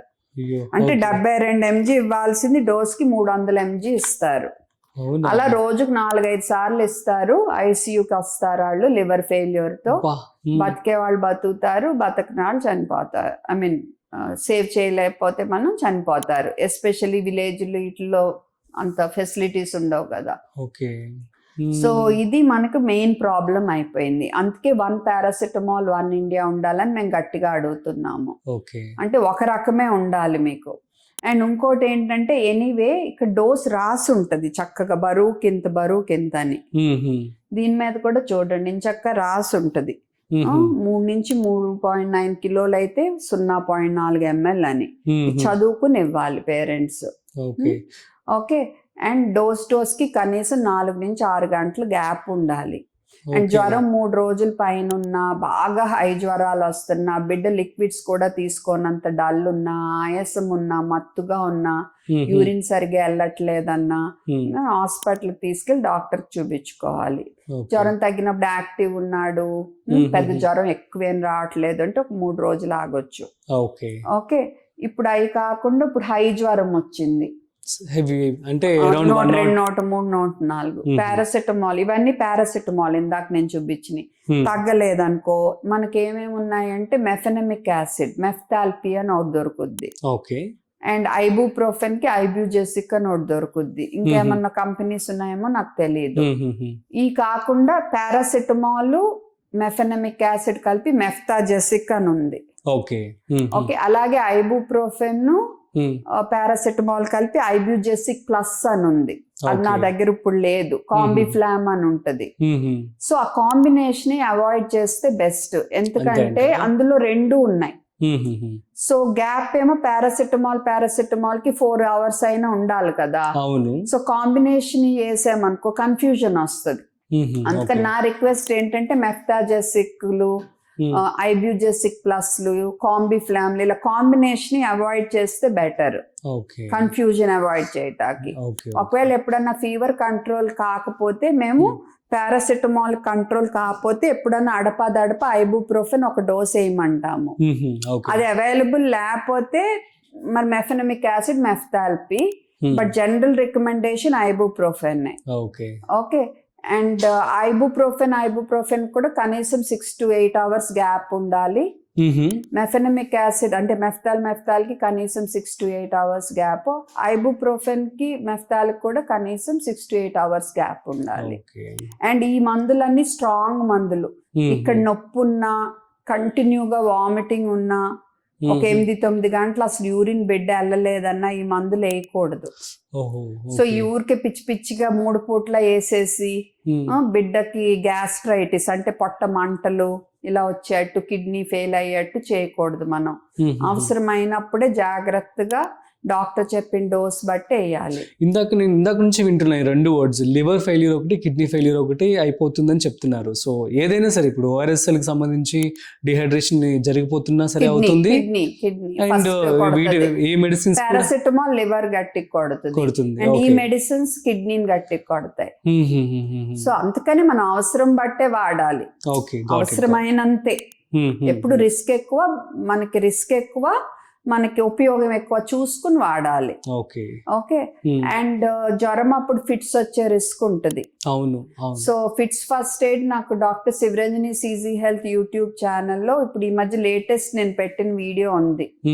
అందులో choking first aid, fits first aid, CPR అన్ని ఉన్నాయి. సో అందరూ చూస్తే బాగుంటది. అది ఫిట్స్ ఫస్ట్ ఎయిడ్ తెలిసి ఉండాలి. గబుక్కునిలా అయిపోతే మీరు వెళ్ళి డోర్ హ్యాండిల్స్ పట్టించడం, చేతుల్లో తాళాలు పెట్టడం చేయకూడదు. నీళ్లు జిమ్మటం, నోట్లో ఏమన్నా ఉంటే తీసేయాలి, గుడ్డిగా పొడవకూడదు. అండ్ బేబీని ఇలా సైడ్ కి ఎత్తుకుని వెళ్ళాలన్నమాట. నా వీడియో ఒకసారి చూస్తే మంచిది. డెఫినెట్లీ మనం ప్లే చేద్దాం ఈ వీడియో. పిల్లలు అంటే చాలా సెన్సిటివ్. సో ఈవెన్ మనం చేతులు కడుక్కోకుండా కూడా పిల్లల్ని పట్టుకోకూడదు అని చెప్పి అంటూ ఉంటారు. సో ఇన్ఫెక్షన్స్ రాకుండా ఎటువంటి జాగ్రత్తలు తీసుకోవాలి? మరీ చాదస్తంగా ప్రతిసారి పట్టుకునే ముందు అయితే చేతులు కడుక్కోవాల్సిన అవసరం లేదు. బాత్రూమ్కి వెళ్ళొచ్చినా, బయట నుంచి వచ్చినా, మాల్స్ గీల్స్ రోడ్డులో తిరిగి వచ్చినా, మట్టిలో చేతులు అన్ని పెట్టి గార్డెనింగ్ ఏదో చేసి ఇంటికి వచ్చినా, పిల్లలకి ఫుడ్ తయారు చేసే ముందు, ఫుడ్ పెట్టే ముందు చేతులు కడుక్కుంటే చాలు. ఆర్ మన చీమిడ్లు మన ఇవన్నీ పట్టుకున్నా చేతులు కడుక్కోవాలి, అంతే. మరీ చాదస్తంగా ఉన్నాం అనుకోండి, ఇన్ఫెక్షన్స్ విషయంలో మరీ నాజుగ్గా తయారై వాళ్ళకి అలర్జీస్ రిస్క్ పెరుగుద్ది. సో ఓవర్ సెన్సిటివ్ అంటే కొంతమంది పేరెంట్స్ చూసాను అనమాట, పుట్టినప్పుడు కావచ్చు, ఓవర్గా ఉండకూడదు. పక్కనే ఒక శానిటైజర్ పెట్టేసుకుని ప్రతిసారి ఇలా తుడిచేసుకుని అసలు వద్దు. అసలు ఇంట్లో వద్దు మనకు శానిటైజర్, అంతే అంట. Soap and water. Super. Okay, and చెప్పండి. సో ఒకవేళ ఇన్ఫెక్షన్స్ వచ్చినప్పుడు ఎటువంటి జాగ్రత్తలు తీసుకోవాలి? ఎటువంటి ఇన్ఫెక్షన్స్ రెగ్యులర్ గా వస్తూ ఉంటాయి పిల్లలకి? ఇన్ఫెక్షన్ అంటే ఏంటి? నాకు కంట్లో రావచ్చు, కంజంక్టివైటిస్ అంట, నాకు నిమ్ము పట్టొచ్చు, న్యూమోనియా అంట, నాకు థ్రోట్ లో ఇన్ఫెక్షన్ రావచ్చు, ఫారింజైటిస్ అంట, యూరిన్ ఇన్ఫెక్షన్ రావచ్చు, యూరినరీ ట్రాక్ట్ ఇన్ఫెక్షన్ అంటాం, ఎక్కడన్నా చెగ్గడ్ రావచ్చు, యాబ్సెస్ అంటాం, చెవిలో ఇన్ఫెక్షన్ రావచ్చు. మళ్ళా ఇవన్నీ బ్యాక్టీరియా. ఈ కాకుండా వైరల్ ఇన్ఫెక్షన్స్, డెంగ్యూ ఫీవర్ కూడా వైరల్ ఇన్ఫెక్షనే. ఓకే, జలుబు దగ్గు వచ్చే కొన్ని చాలా వైరస్లు ఉన్నాయి, ఫ్లూ వైరస్లని, రైనో వైరస్, ఇలాంటివన్నీ కూడా ఇన్ఫెక్షన్సే. ఇవన్నీ కాకుండా పారాసైట్స్, మలేరియా, దోమలు కుడితే మనకు స్ప్రెడ్ అయ్యేది, అలాంటి ఇన్ఫెక్షన్స్ ఉంటాయి. ఫంగస్, ఇప్పుడు రింగ్ వామ్ అంటాము, అది కామన్ గా ఫంగస్ వల్ల వచ్చే ఇన్ఫెక్షన్. సో అండ్ ఇన్ఫెక్షన్ లో కూడా మళ్ళా ఇప్పుడు న్యూమోనియా అనే, అందులో కొన్నేమో న్యూమోకోకస్ అనే క్రిమి వల్ల రావచ్చు, కొన్ని క్లెబ్సియల్లా అనే క్రిమి వల్ల రావచ్చు. సో క్రిములు కూడా మారొచ్చు. ఓకే, అదే చిన్నపిల్లలకి నిమ్ము కొంతమందికి రెగ్యులర్ గా చిన్నప్పటి నుంచి చూస్తూ ఉంటాము. ఇది వరకు అంటే నిమ్ములు తగ్గినాయి, వ్యాక్సినేషన్ వచ్చినాక. బాటిల్ ఫీడింగ్ ఉన్న పిల్లల్లో చెవి ఇన్ఫెక్షన్స్ ఎక్కువ చూస్తాము. అవునా? అంటే దానికి దీనికి లింక్ ఏంటి మేడం? ఈ సక్షన్ వల్ల ఈ పాలు ఇవన్నీ ఇక్కడ ఉండిపోతాయి. ఓహో. ఉండిపోవటం వల్ల ఇన్ఫెక్షన్ తొందరగా సెట్ అవుతుంది అన్నమాట. సో అలా ఎక్కువ చూస్తాము. సో అలా ఇన్ఫెక్షన్స్ రకరకాలు ఉంటాయి. సో అది డాక్టర్ మేము చూసి ఈ ఇన్ఫెక్షన్ దేని వల్ల వచ్చింది, సీరియస్సా కాదా, ఏమన్నా టెస్టులు చేయాలా చేయక్కర్లేదా, మందులు ఏమి ఇవ్వాలి, అన్ని ఇన్ఫెక్షన్లకి మనకి కరెక్ట్గా ఇప్పుడు యాంటీబయాటిక్ అంటే ఇప్పుడు స్ట్రెప్టోకోకస్కి ఒక రకమైన యాంటీబయాటిక్ పనిచేయచ్చు, ఇంకో రకం క్రిమికి ఇంకో యాంటీబయాటిక్ పనిచేయచ్చు, ఫ్లూ వైరస్కి యాంటీ ఫ్లూ మెడికేషన్ ఒసెల్టామివిరిన్ అది పనిచేయచ్చు, మలేరియాకి వేరే మందులు ఉంటాయి.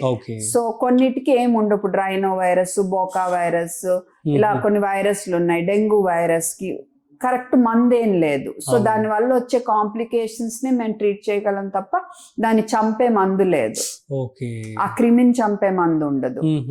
సో అలాగా. అండ్ కొన్ని ఇప్పుడు రింగ్ వామ్ అనుకో స్కిన్ మీద అప్లై చేయాలి, పని చేయలేదనుకో అప్పుడు నోట్ నుంచి ఇచ్చే మెడికేషన్ ఇవ్వాల్సి రావచ్చు.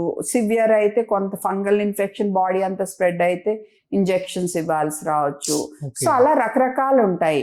కానీ ఇక్కడ ప్రాబ్లం ఏంటంటే ఇటువంటి antibiotics, antivirals, anti fungal creams ఎక్కడ పడితే అక్కడ అసలు ఇవ్వకూడదు మెడికల్ షాప్స్ లో. అవి ప్రిస్క్రిప్షన్ ఉంటేనే ఇవ్వాలి. అండ్ ప్రిస్క్రిప్షన్ ఎన్ని రోజులకి రాస్తే అన్ని రోజులకే ఇవ్వాలి. అంటే పాత ప్రిస్క్రిప్షన్ చూపించి తర్వాత తీసుకోకూడదు. అండ్ ఈ అన్ని గవర్నమెంట్ అస్సలు కంట్రోల్ చేయటం లేదు. సో అయ్యే కాకుండా మన ఊళ్ళల్లో 10-12 క్లాసుల వాళ్ళు పాస్ అయిన వాళ్ళు ఆర్ఎంపీ డాక్టర్ల మంచి చలామణి అవుతా వాళ్ళైతే చాలా high level antibiotic injections, steroids పిచ్చి పిచ్చిగా ఇచ్చేస్తున్నారు. సో ఈ అన్నిటి వల్ల ప్రజల ఆరోగ్యము ప్రమాదంలో పడుతుంది అండ్ రెసిస్టెన్స్ పెరిగిపోయింది. సో ఇప్పుడు నిజంగా అవసరమైన వాళ్ళకి యాంటీబయాటిక్స్ పనిచేయట్లేదు. దాని వల్ల చాలా మంది చనిపోవటం కూడా జరుగుతుంది, మెడిసిన్స్ పనిచేయక. ఇంత మంచి మందులు. ఇప్పుడు ఇదే ఎగ్జాంపుల్ చూపిస్తాను. ఇప్పుడు మాక్సిసిప్ డి అని ఉంది ఇక్కడ. అవును, మాక్సిసిప్ ఉంటది, మాక్సిఫ్లాక్సిన్, కంజంక్టివైటిస్, ఐ ఇన్ఫెక్షన్, ఎలర్జీ కాదు, ఇన్ఫెక్షన్ వచ్చినప్పుడు డాక్టర్స్ ప్రిస్క్రైబ్ చేస్తారు చూసి 7 రోజులు వాడమంటాం. కానీ పేరు సేమ్ ఉండటం వల్ల వీళ్ళు వెళ్ళి మాక్సిసిప్ డి కొంటారు. ఇందులో స్టెరాయిడ్ ఉంటది, ఇది వాడకూడదు డాక్టర్ అడ్వైజ్ లేకుండా. సో అండ్ బట్ వీళ్ళు డైరెక్ట్ గా తీసుకుని వేసేస్తారు. ఓకే, ఒక్కోసారి ఎక్కువ స్టెరాయిడ్ కంట్లో ఎక్కువ రోజులు వాడితే శుక్లాలు కూడా వస్తాయి. మీరు చెప్తుండే యాక్చువల్లీ ప్రతి మెడిసిన్ కి మనం ఫస్ట్ తీసుకొని రీసెర్చ్ చేసి అవసరమైతే మనం అది కూడా డాక్టర్ ప్రిస్క్రిప్షన్ లో ఆ తర్వాత కూడా మీరు చెక్ చేసుకోవాలి. అదే అర్థమవుతుంది ఇప్పుడు మీరు చెప్తుంటే. ఇప్పుడు ఇదైతే ఇష్టం వచ్చినట్టు ఇదొకటి, క్లాంప్ కిడ్, క్లావామ్, ఆగ్మెంటిన్ అని ఒకటి, ఈ 2 అండ్ ఇంకో యాంటీబయాటిక్ తెగ వాడేస్తారు. గబుక్కు నోటికి రావట్లా నాకు అది. ఎజీ అనేదంటే ఇంకా కొంచెం తగ్గగానే వెళ్ళి వాడేస్తారు. ఇది యాక్చువల్ గా చాలా ప్రెషియస్ యాంటీబయాటిక్. కొన్ని పర్టికులర్ ఇన్ఫెక్షన్స్ మనం దాచిపెట్టుకోవాల్సిన యాంటీబయాటిక్. అండ్ ఎందుకు మీరు వాడొద్దు అంటున్నారు అని నన్ను అడగొచ్చు. ఇప్పుడు నాకు రైనో వైరస్ ఇన్ఫెక్షన్ ఉంది, ఇది వాడటం వల్ల నాకేమీ లాభం లేదు, పైగా లూజ్ మోషన్స్ వస్తాయి. అండ్ దాని వల్ల నా బాడీలో ఏదన్నా ఇది పనిచేసే క్రిమి కొంచెం ఉంది, మైకోప్లాస్మా ఉంది నా బాడీలో, దాని వల్ల నాకేం జబ్బు రాలా, కానీ దానికి తెలిసిపోద్ది ఈ మందు గురించి. అదేం చేస్తుంది, ఇంకా బలంగా తయారై రెడీగా ఉంటది. నన్ను కొట్టింది అనుకో ఈ మందు పనిచేయదు, నా నుంచి కమ్యూనిటీలో స్ప్రెడ్ అవుతుంది. సో ఇంకెవరికి కూడా పనిచేయదు. ఇట్లా కూడా జరుగుతుంది. అసలు అందుకే యాంటీబయాటిక్ రెసిస్టెన్స్. ఇప్పుడు ఇది చూడండి, మనమేమో ఇది చెప్తాం అనుకో, ఫర్ ఎగ్జాంపుల్ రింగ్ వామ్ కి వీళ్ళు వెళ్ళి గ్రీన్ కలర్ ప్యాకెట్ కొంటారు, అందులో స్టెరాయిడ్ ఉంటది. సో రాయిగానే రింగ్ వామ్ తగ్గిపోయినట్టు అనిపిస్తుంది, ఆపేస్తారు. నెక్స్ట్ టైం అది ఇంకా ఎక్కువైపోద్ది, ఎందుకంటే స్టెరాయిడ్ పైన ఎర్రదనాన్ని తగ్గిస్తుంది, అడుగునున్న ఫంగస్ ని తగ్గించదు. ఫంగస్ అలా పెరుగుతా పోతుంది అనమాట. ఓకే. మళ్ళీ ఆల్రెడీ ఇది వాడాం కదా, అంటే ఆ గ్రీన్ ప్యాకెట్లు ఇందులో ఉండేది ఉంటుంది, స్టిరాయిడ్ ఉంటుంది. సో దాంతో రెసిస్టెన్స్ వచ్చి నెక్స్ట్ టైం ఇది వాడినా పనిచేయదు, మళ్ళీ స్ట్రాంగ్ మందులకు వెళ్ళాలి. అందుకని కొంచెం డాక్టర్ ఏం రాస్తే అది వాడటం, చెప్పిన రోజులు వాడటం, మధ్యలో ఆపేయకపోవటం, ఇలాంటివన్నీ కొంచెం బాగా చేసుకుంటే వాళ్ళ పిల్లలు బాగుంటారు, వాళ్ళు బాగుంటారు. ఓ సూపర్ మ్యామ్. పిల్లలకి న్యూట్రిషన్ ఫుడ్ అనమాట, న్యూట్రిషియస్ ఫుడ్ అనేది ఎట్లా ఇవ్వాలి ఏంటి? ఓకే, సో ఇప్పుడు ఫస్ట్ తల్లిపాలు ఫస్ట్ 6 నెలలు. ఓకే. ఏదన్నా ఇంకా తప్పనిసరి పరిస్థితి అయితే ఫార్ములా. ఓకే, మనం బాగా తల్లుల్ని బిడ్డ పుట్టగానే సపోర్ట్ చేస్తే 99% మనకు ఫార్ములా అవసరమే రాదు. అవునా? ఓకే, తర్వాత 6 నెలలు నిండాక ఘనాహార పదార్థాలు ఇస్తాము. ఒక రూల్ గుర్తు పెట్టుకోవాలి ఏంటంటే, quality of food parents plan చేస్తారు, బట్ ఎంత ఇవ్వాలనేది బిడ్డే నిర్ణయించుకోవాలి. అవునా? అట్లా ఎట్లా తెలుస్తుంది? వాడు మూతి తిప్పేస్తే అంతే, అయిపోయింది, అంతే, ఆపాల్సిందే. అంతేకాని సెల్ ఫోన్ చూపించి బొమ్మలు చూపించి ఇలా పోసేయకూడదు. ఓకే. కొంతమంది కచ్చిగా బాధతో కోపంతో ఇలా పడుకోబెట్టి కూడా కూరేస్తారు, అది ఇంకా ప్రమాదం కూడా. అండ్ ఏమార్చి తినిపించడం కూడా ప్రమాదమే, ఒక్కోసారి విండ్ పైప్ అడ్డం పడవచ్చు. ఆ బిడ్డకి ఫుడ్ ని ఆస్వాదించాలి, తను వద్దంటే ఆపేయటం, అంటే అప్పుడు పెద్ద అయ్యాక కూడా నియంత్రణ అనేది ఉంటది. లేకపోతే ఒబిసిటీ రిస్క్లన్నీ తర్వాత. ఓకే, ఒబెసిటీ రావడానికి కారణమే మేబీ. మరి అంతే, ఇలా ఇలా ఇలా ఇలా కంటిన్యూగా టీవీ చూస్తే తింటున్నాం అనుకో, రాదా ఒబెసిటీ? ఇప్పుడు మనం చేసేది అదే. సో అలా చేయకూడదు ఫస్ట్. అండ్ ఏ ఫుడ్ మొదలు పెట్టినా మనం ఇది పప్పు నీళ్లు గంజి ఇలా కాదు, సూపులు జ్యూస్లు, ఘనాహార పదార్థాలు. సో కొంచెం కొంచెం ఒక్కొక్కటి అలవాటు చేసుకుంటా, కొంచెం ముందు అన్నం, తర్వాత కొంచెం పప్పు అందులో యాడ్ చేయటం, కొంచెం నెయ్యి యాడ్ చేయటం, తర్వాత ఒక్కొక్క కూరగాయ యాడ్ చేసుకోవటం, ముద్దలు చేయటం. బిడ్డ చేతిలో ముద్ద పట్టుకుని కూడా ఇలా చీక్కుంటాడు, నో ప్రాబ్లం. అలా ఇలా ముంచుకుని ఇలా నాక్కోవచ్చు, అలా తను ఎక్స్ప్లోర్ చేయనివ్వాలి. తర్వాత నెమ్మదిగా ఇడ్లీ, ఒక్కొక్క పండు అలవాటు చేయటం. అయితే శుభ్రంగా ఉండాలి, గట్టిగా ఉండకూడదు, గొంతుకు అడ్డం పడే అట్టు ఉండకూడదు. అండ్ పెస్టిసైడ్లు ఎక్కువ లేకుండా శుభ్రం చేసుకోవాలి. అండ్ మెయిన్ మీల్ అయితే నెలకోటి చొప్పున పెంచుకుంటా పోతాము. 6 months తర్వాత నుంచి మంత్లీ ఒకటి 9 months దాటాక ఒక స్నాక్, ఆ తర్వాత ఇంకో స్నాక్. ఫస్ట్ బర్త్డే కల్లా సుమారుగా 3 main meals, 1 or 2 snacks and పాలు కంటిన్యూ అవుతాయి. అండ్ ఫస్ట్ బర్త్డే కల్లా ఇంట్లో వాళ్ళు తినే మోడ్ లో వచ్చేయాలి. Healthy food, of course, not unhealthy food. అన్ని ఫ్రూట్స్ వెజిటేబుల్స్ చక్కగా అన్ని అలవాటు అవ్వాలి. నట్స్ కూడా చక్కగా పొడి చేసి ఫుడ్ లో కలపటము. డైరెక్ట్ నట్స్ ఇవ్వకూడదు, గొంతుకు అడ్డం పడతాయి. 4 నుంచి 6 ఏళ్ల వయసు వరకు డైరెక్ట్ ఇవ్వద్దు అంటారు. మీ బిడ్డ అట్లీస్ట్ 4 years. ఓకే, ఈ గమ్మీస్ ఇలాంటి చెత్తవైతే చెత్త అంటే చెత్త, పళ్ళు అవన్నీ పాడైపోతాయి, వాటి వల్ల పెద్ద ఉపయోగం ఉండదు. అండ్ 4 ఏళ్ళలో పిల్లలకైతే గొంతు అడ్డం పడే రిస్క్ చాలా ఉంటది. ప్రజలు ఏమవుతున్నాయంటే, మార్కెటింగ్ కంపెనీస్ వాళ్ళు అడ్వర్టైజ్మెంట్ల ద్వారా పేరెంట్స్ ని ఏమార్చేస్తున్నారు. సో మీరు అందరూ డబ్బులు పాడేసుకోవద్దు. మిల్క్ మిక్సెస్ అన్ని, గమ్మీస్ అన్ని, ఇంట్లో చక్కగా మంచిగా ఆహారం అన్ని అలవాటు చేసుకోండి. ఫస్ట్ బర్త్డే వరకు ఉప్పు అనేది వాడొద్దు. 2వ బర్త్డే వరకు స్వీట్ అనేది అలవాటు చేయొద్దు. అంటే 2 years వరకు స్వీట్స్ వద్దు. పంచదార అన్నిట్లో వేయటం, బెల్లం అన్నిట్లో వేయటం, తేనె అన్నిట్లో వేయటం, డేట్స్ పౌడర్ అన్నిట్లో వేయటం, ఇలాంటి అలవాటులు చేయొద్దు. ఆ తర్వాత కూడా బయట పాలు ఇచ్చినప్పుడు మీరు చక్కెర, తీపి అలవాటు చేయొద్దు. పాలు ప్లెయిన్ మిల్కే అలవాటు చేయండి ఫస్ట్ నుంచి. ఓకే, అండ్ అవి చూపించొద్దు. ఇంక ఫస్ట్ బర్త్డే దాటాక సొంతగా తింటమే అలవాటు చేయాలి. ఫస్ట్ బర్త్డే దాటాక చాలా తక్కువ తింటారు పిల్లలు ముందు కంటే, కంగారు పడొద్దు. ఓకే, మీరు రోజంతా పెట్టే ఫుడ్ ఒక ప్లేట్ లో అమర్చి చూసుకుంటే, దాన్ని 2 సగ భాగాలు ఇలా డివైడ్ చేస్తే 2 సమానం. ఇటు కాయగూరలు, ఆకుకూరలు, ఇటు ఫ్రూట్స్ కొంచెం, ఇది పైది కొంచెం పెద్ద పోర్షన్, కింద ఫ్రూట్స్, కింద ఇటు పిండి పదార్థాలు అంటే కార్బోహైడ్రేట్స్, అన్నము, దోశ, ఇడ్లీ లాంటివి, చపాతీ లాంటివి. Okay. చపాతీ కూడా గొంతుకి స్టిక్ అయ్యేట్టు ఉండకూడదు, చక్కగా ఈజీగా నమిలి మెత్తగా తినేట్టు ఉండాలి. ఓకే, అండ్ ఈ కింద కొంచెం చిన్న portion protein rich food. Okay, and ఇందులో పాలు రావు, పాలు పెరుగు కలిపి 500 ml లోపు ఉండాలి. ఇది గైడ్ లైన్స్. సో రోజుకి 2 సార్లు పండ్లు, ప్రతి మీల్లో వెజిటేబుల్, ఒక పూట నట్స్. కానీ ఈ ఏజ్ లో 4 ఏళ్ళ లోపు అయితే ఖచ్చితంగా అది మెత్తగా ఉండాలి నట్స్. ఓకే, సో అలా ఉండే నట్స్ లో కూడా బాదము, వాల్నట్ మంచి అంటారు. ఓకే, సో అలా మనం ప్లాన్ చేసుకుంటే అండ్ సొంతగానే తినివ్వాలి.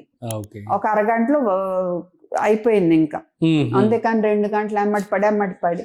సో మీకేమన్నా ఎదుగుదల బాగోలేదు, గ్రోత్ బాగాలేదు, మరీ తింటలేదు అనిపిస్తే పీడియాట్రిషియన్ సంప్రదిస్తే మేము చూస్తాం. అండ్ ఐరన్ లెవెల్ బాగాలేదా, ఇంకేమన్నా జబ్బు ఉందా, లేదా పేగుకు సంబంధించిన జబ్బు ఏమన్నా ఉందా, మోషన్ సరిగ్గా వెళ్ళట్లేదా, నులి పురుగులు ఉన్నాయా చూసి ఆ సమస్య సాల్వ్ చేస్తే ఆటోమేటిక్ గా వాళ్ళ ఆకలి ఇంప్రూవ్ అవుతుంది. అంతేకాని దబాయించి తినిపించటము, అవి చూపించి తినిపించటము కాదు. మీ బిడ్డ మీకు బాగా బాగుండాలి పెద్ద అయ్యాక అంటే మీరు ఈ 2 ఏళ్ళు కొంచెం ఓర్పుగా, కంగారు పడకుండా వాడిని ఇండిపెండెన్స్ డెవలప్ చేసుకునేట్టు చూడాలి. ఓకే మ్యామ్, ప్రోటీన్ అనగానే గుర్తొచ్చింది, వే ప్రోటీన్ కూడా ఇప్పుడు పిల్లలకి ఇవ్వడం జరుగుతూ ఉంది. సో ఇది ఎంతవరకు అవసరం? బేసికలీ వే ప్రోటీన్ ఏంటంటే కౌస్ మిల్క్ లో కేసిన్ అండ్ వే అని ఉంటాయి, యానిమల్ మిల్క్ లో. వే ప్రోటీన్ ఈ రెండిట్లో మంచి ప్రోటీన్. అవును. ఓకే, కానీ యాక్చువల్ రికమెండేషన్ ఎవరైనా అయితే ప్రోటీన్ అనేది ఫుడ్ నుంచి రావాలి పిల్లలకి. ఓకే, కొంతమంది ఏదన్నా పరిస్థితి వల్ల వాళ్ళు ఫుడ్ నుంచి వాళ్ళ బిడ్డలకి ఇవ్వలేకపోతే అప్పుడు డాక్టర్ని సంప్రదించి మార్కెట్ లో ఉన్నట్లో బెటర్ ప్రోటీన్ ఏదో ప్యూర్ ప్రోటీన్ చూసుకుని అప్పుడు ఇమ్మన్నంత ఇవ్వాలి. అంతే, అది చాలా రేరు, మనకు అవసరం. ఫుడ్ లో ఇంచక్క కవర్ చేసుకోవచ్చు. మ్యామ్, పిల్లల్లో వామిటింగ్స్ అదేవిధంగా కడుపు నొప్పి వచ్చినప్పుడు డైరెక్ట్గా వెళ్ళి పేరెంట్స్ తీసేసుకుంటూ ఉంటారు, మాకు తెలుసు అని చెప్పి. సో డైరెక్ట్గా తీసుకోవచ్చా? అసలు ఏంటి ప్రాసెస్ దానికి? సో వామిటింగ్స్కి నేను నోటీస్ చేసింది ఏంటంటే, మెయిన్ నేనే కాదు చాలా మంది కామన్గా ఇది వెళ్ళి కొనేస్తారు, ఇచ్చేస్తారు. అవి 2 సేమే డామ్స్టాల్ అని. ఓకే, సో ఇదేంటంటే పేగు ఇలా వెనక్కి మూవ్ అవ్వకుండా ఆపే మందు. ఓకే, సరేనా? సో ఇందులో డ్రాప్స్ ఉన్నాయి, సిరప్ ఉంది. సిరప్ లో 1 ml లో 1 milligram డోంపెరిడోన్ ఉంటుంది, డ్రాప్స్ లో 1 ml లో 10 mg ఉంటుంది. నేను ఇది 1 ml రాసాను అనుకో, వీళ్ళు వెళ్ళి ఇది 1 ml ఇచ్చారనుకో 10 రెట్లు ఓవర్ డోస్ అయిపోతుంది, కోమాలోకి వెళ్తారు పిల్లలు. ఇలాంటి యాక్సిడెంట్స్ మేము చూసారా? కానీ ఇప్పుడు ఈ మధ్య ఈ కంపెనీ వాళ్ళు వెనక డోస్ రాయటం మొదలు పెట్టారు. కనీసం డోస్ అయినా చూసుకోండి ఫస్ట్. ఓకే, దీని వెనకాల కూడా ఉంటుంది డోస్ బరువు బట్టి. ఓకే, బట్ ఏదేమైనా ఈ మందు ఇప్పుడు బిడ్డ అస్సలు మోషన్ వెళ్ళలేదు, కంటిన్యూగా వామిటింగ్ ఉంది అనుకో, ఈ మందు ఇవ్వకూడదు. విపరీతమైన కడుపు నొప్పి, వామిటింగ్ అన్నా కూడా ఈ మందు ఇవ్వద్దు. డాక్టర్ని సంప్రదించి డాక్టర్ సలహా మేరకే ఇవ్వండి. ఓకే, 2 కడుపు నొప్పికి. ఇప్పుడు ఇది చూడండి, ఇప్పుడు లక్కీగా అట్లీస్ట్ దీని డిజైన్ కొంచెం అయినా మార్చారు. కోలిమెక్స్ యూజువల్ గా చిన్నప్పుడు వింటూ ఉండేవాళ్ళం, షుగర్ ఎక్కువ తింటే కడుపులో నొప్పి వస్తుంది అని చెప్పి అంటూ ఉంటారు. రావచ్చు, ఎందుకంటే షుగర్ ఎక్కువ ఉంటే అందులో నీరు లాగుద్ది, ఉబ్బరం వస్తుంది, నొప్పి వస్తుంది. ఓకే, సో ఇప్పుడు కడుపు నొప్పి ఉంది, వాళ్ళే వెళ్ళి తీసేసుకుని ఇచ్చేస్తారు. ఓకే, ఈ కోలిమెక్స్ లో డైసైక్లోమిన్ అని ఉంది, ఇది 6 నెలల్లో పిల్లలకి అసలు ఇవ్వకూడదు, డేంజర్. కానీ ఇస్తున్నారు. డైసైక్లోమిన్ ఉంది, వాళ్ళే వెళ్ళి తీసేసుకుంటున్నారు. మేబీ కొంతమంది డాక్టర్స్ కూడా రాస్తున్నారు, బట్ 6 months లో పిల్లలకి ఇది ఇవ్వకూడదు. ఆ పైన కూడా అనవసరంగా ఇవ్వకూడదనే చెప్తున్నారు. ఓకే, 6 months లో పిల్లలకి అయితే ఎట్టి పరిస్థితుల్లో ఇవ్వద్దని చెప్తున్నారు. ఓవర్ డోస్ అయితే అగైన్ కోమా రిస్క్ ఉంటుంది. సేమ్ ఇది కూడా అంతే, సైక్లోపామ్ అని, ఇందులో ఇలాంటి మందే ఉంటుంది డైసైక్లోమిన్. ఓకే, సో ఇప్పుడు ఇంకో కన్ఫ్యూజన్ ఏంటంటే సిరప్ రాశారనుకో వీళ్ళు వెళ్ళి డ్రాప్స్ ఇస్తారు. ఇప్పుడు సిరప్ రాశారు, సిరప్ కి డ్రాప్స్ కి డిఫరెన్స్ అయితే పక్కా సిరప్ ఉంటుంది. రాశారనుకో డ్రాప్స్ ఇచ్చారనుకో సేమ్ డోస్ డేంజర్ అయిపోతుంది. ఓకే, తర్వాత ఈ కంపెనీ వాళ్ళు మళ్ళా సేమ్ పేరుతో ఇది తీసుకొచ్చారు కోలిమెక్స్ డిఎఫ్ అని. ఇందులో ఓన్లీ సైమెథికోన్ ఉంటది. సో కోలిక్ పెయిన్ ఉన్నప్పుడు ఇది ఇవ్వచ్చు. కానీ డాక్టర్ ఇది రాశారనుకో ఫార్మసీలో చాలా మందికి ఇది ఇస్తున్నారు. ఓకే, అర్థమైంది కదా? ఎందుకని ఎలా అంటే కోలిమెక్సేగా రెండు అది లేదు అని చెప్పి ఇది ఇచ్చేస్తున్నారు. ఓకే ఓకే, అంత డీటెయిల్ గా ఎవరు చూడట్లా, పేరెంట్స్ Instructions చూడట్లా, అన్ని దీని మీద- రాసే వాళ్ళు డాక్టర్స్ సరిగ్గా చెప్పట్లేదు క్లియర్ గా ఇన్స్ట్రక్షన్స్.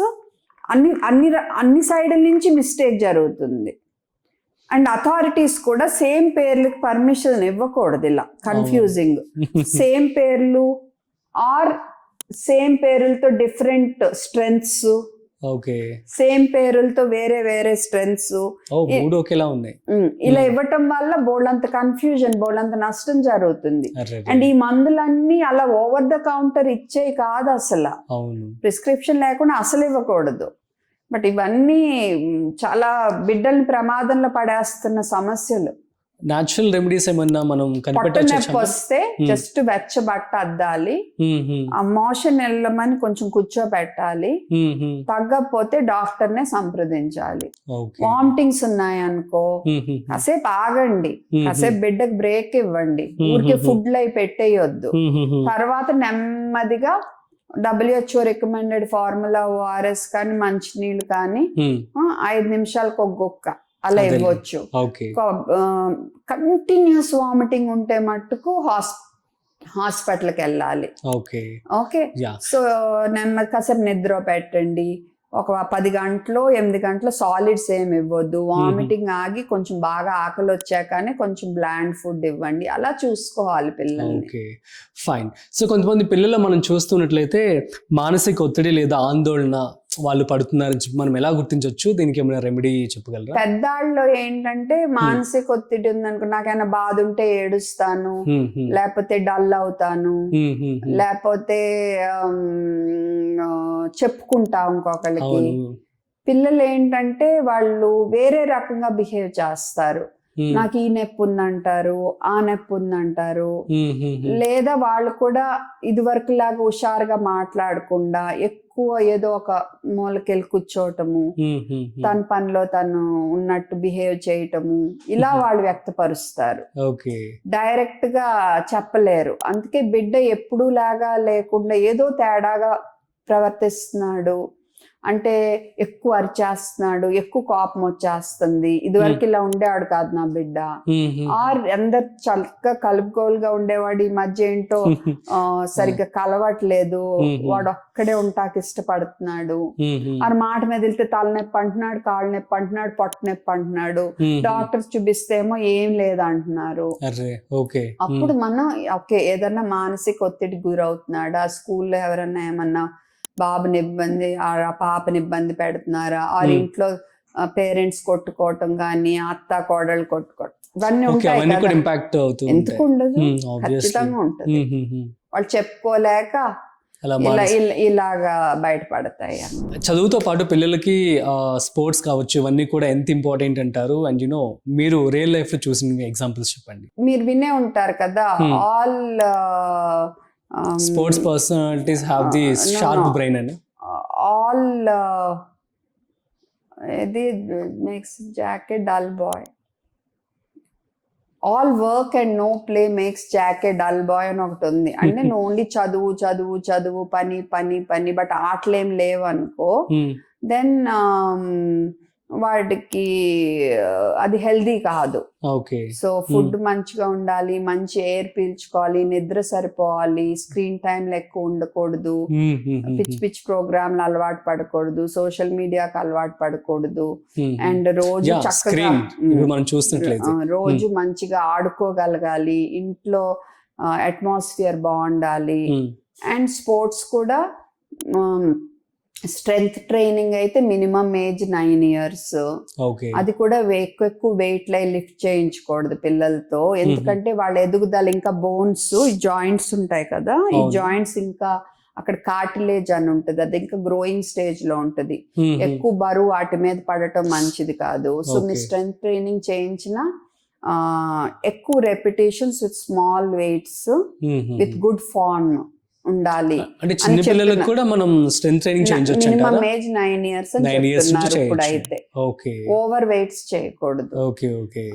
ప్రోటీన్ సరిపడా ఉండాలి డైట్ లో, ఓవర్ గా వద్దు బట్ సరిపోను ఉండాలి. సుమారుగా 1.1-1.2 నుంచి 1.6 grams per kg body weight. అంటే నా బిడ్డ ఫర్ ఎగ్జాంపుల్ 20 kilos ఉన్నాడు అనుకోండి, కనీసం ఒక 20 grams నుంచి 30 grams.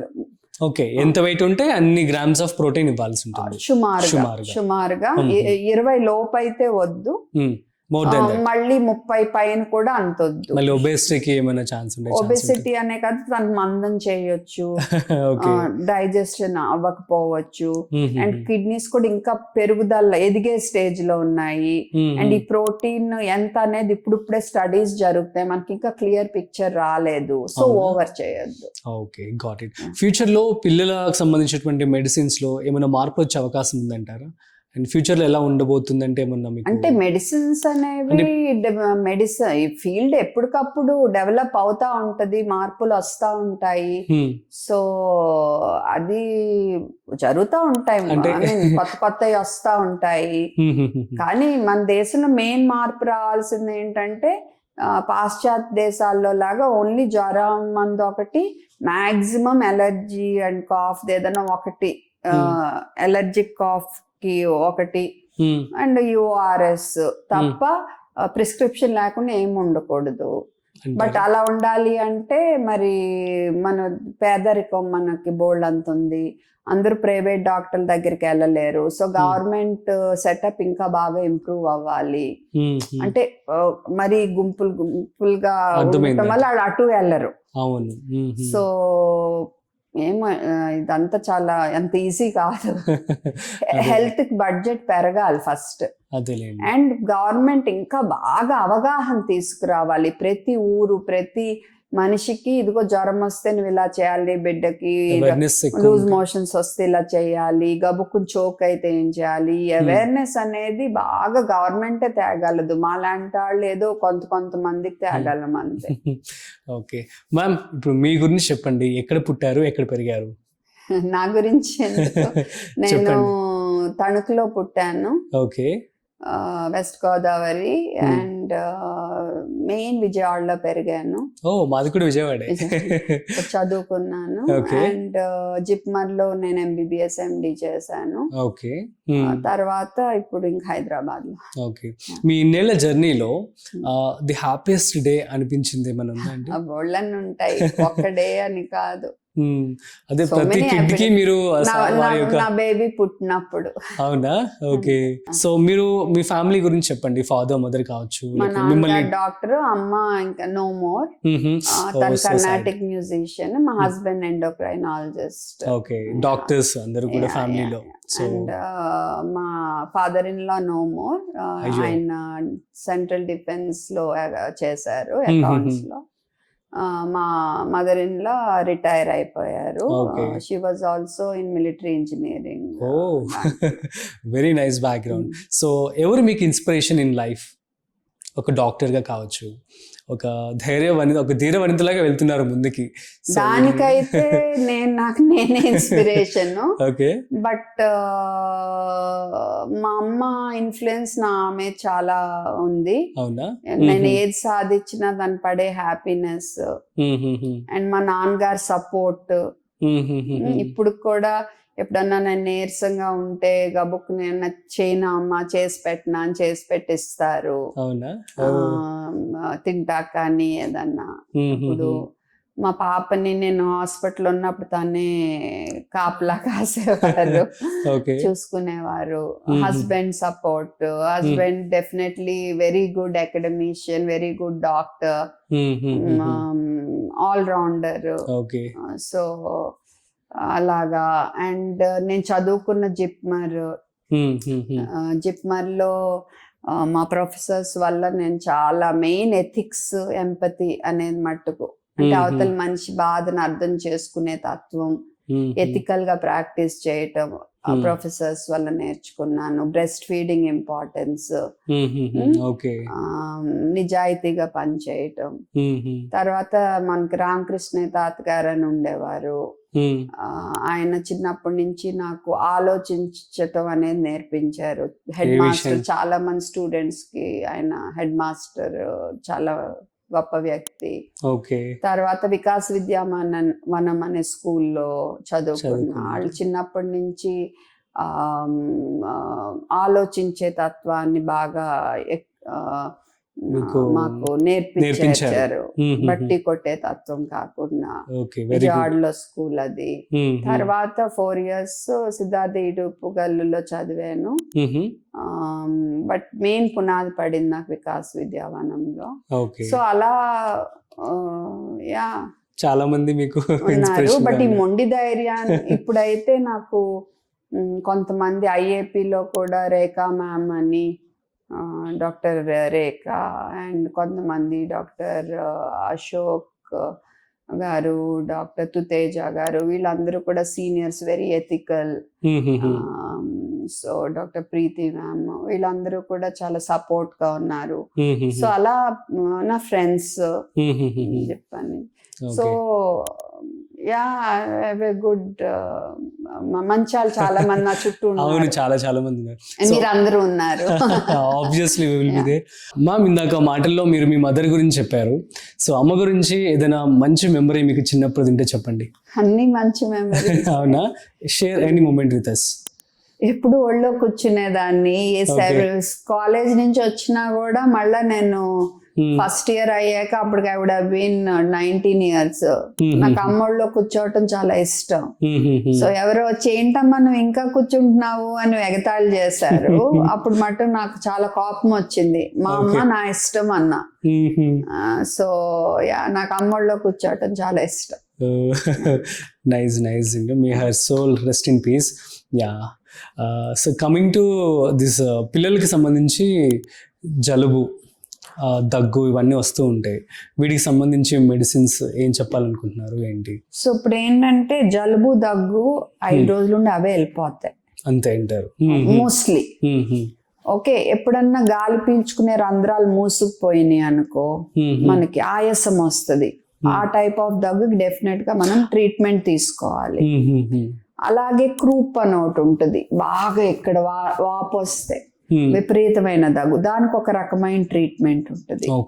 ఒకవేళ నాకేమన్నా బాగా చీము పట్టేసింది అనుకో, యాంటీబయాటిక్ అవి ఇవ్వాలి. ఆ మ్యూకస్ ని పల్చం చేసేట్టు చూసుకోవాలి. దానికి ఒక రకమైన మెడిసిన్ ఇవ్వాల్సి వస్తుంది. సో లైట్ కాఫ్, కోల్డ్ కి మనం మందులు ఇవ్వకూడదు.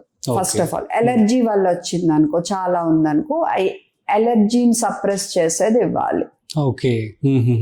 ఒకటే ముక్కు కారిపోయి ఇంత ఉబ్బిపోయి కారిపోతుంది అనుకో, దానికి డీకంజెస్టెంట్ అని ఉంటది, అలా ఇస్తాం. అది కూడా ఏజ్ బట్టి, అవసరం బట్టి, తీవ్రత బట్టి డోసులు. అంటే కొన్ని మందులు కొంత ఏజ్ లో పిల్లలకి ఇవ్వకూడదు రూల్ ప్రకారం.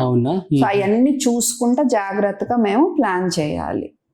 కానీ ఇక్కడ కూడా ఏంటంటే, ఇప్పుడు ఈ మందు చూపిస్తాం మీకు, మ్యాక్స్ట్రా, ఫినైలెఫ్రిన్ క్లోర్ఫెనిరమిన్, ఫినైలెఫ్రిన్ క్లోర్ఫెనిరమిన్ డోసేజ్ రెండిట్లో మళ్ళీ ఈ డ్రాప్స్, ఇది సిరప్. పొరపాటున ఈ డోస్ ఇది ఇచ్చారనుకో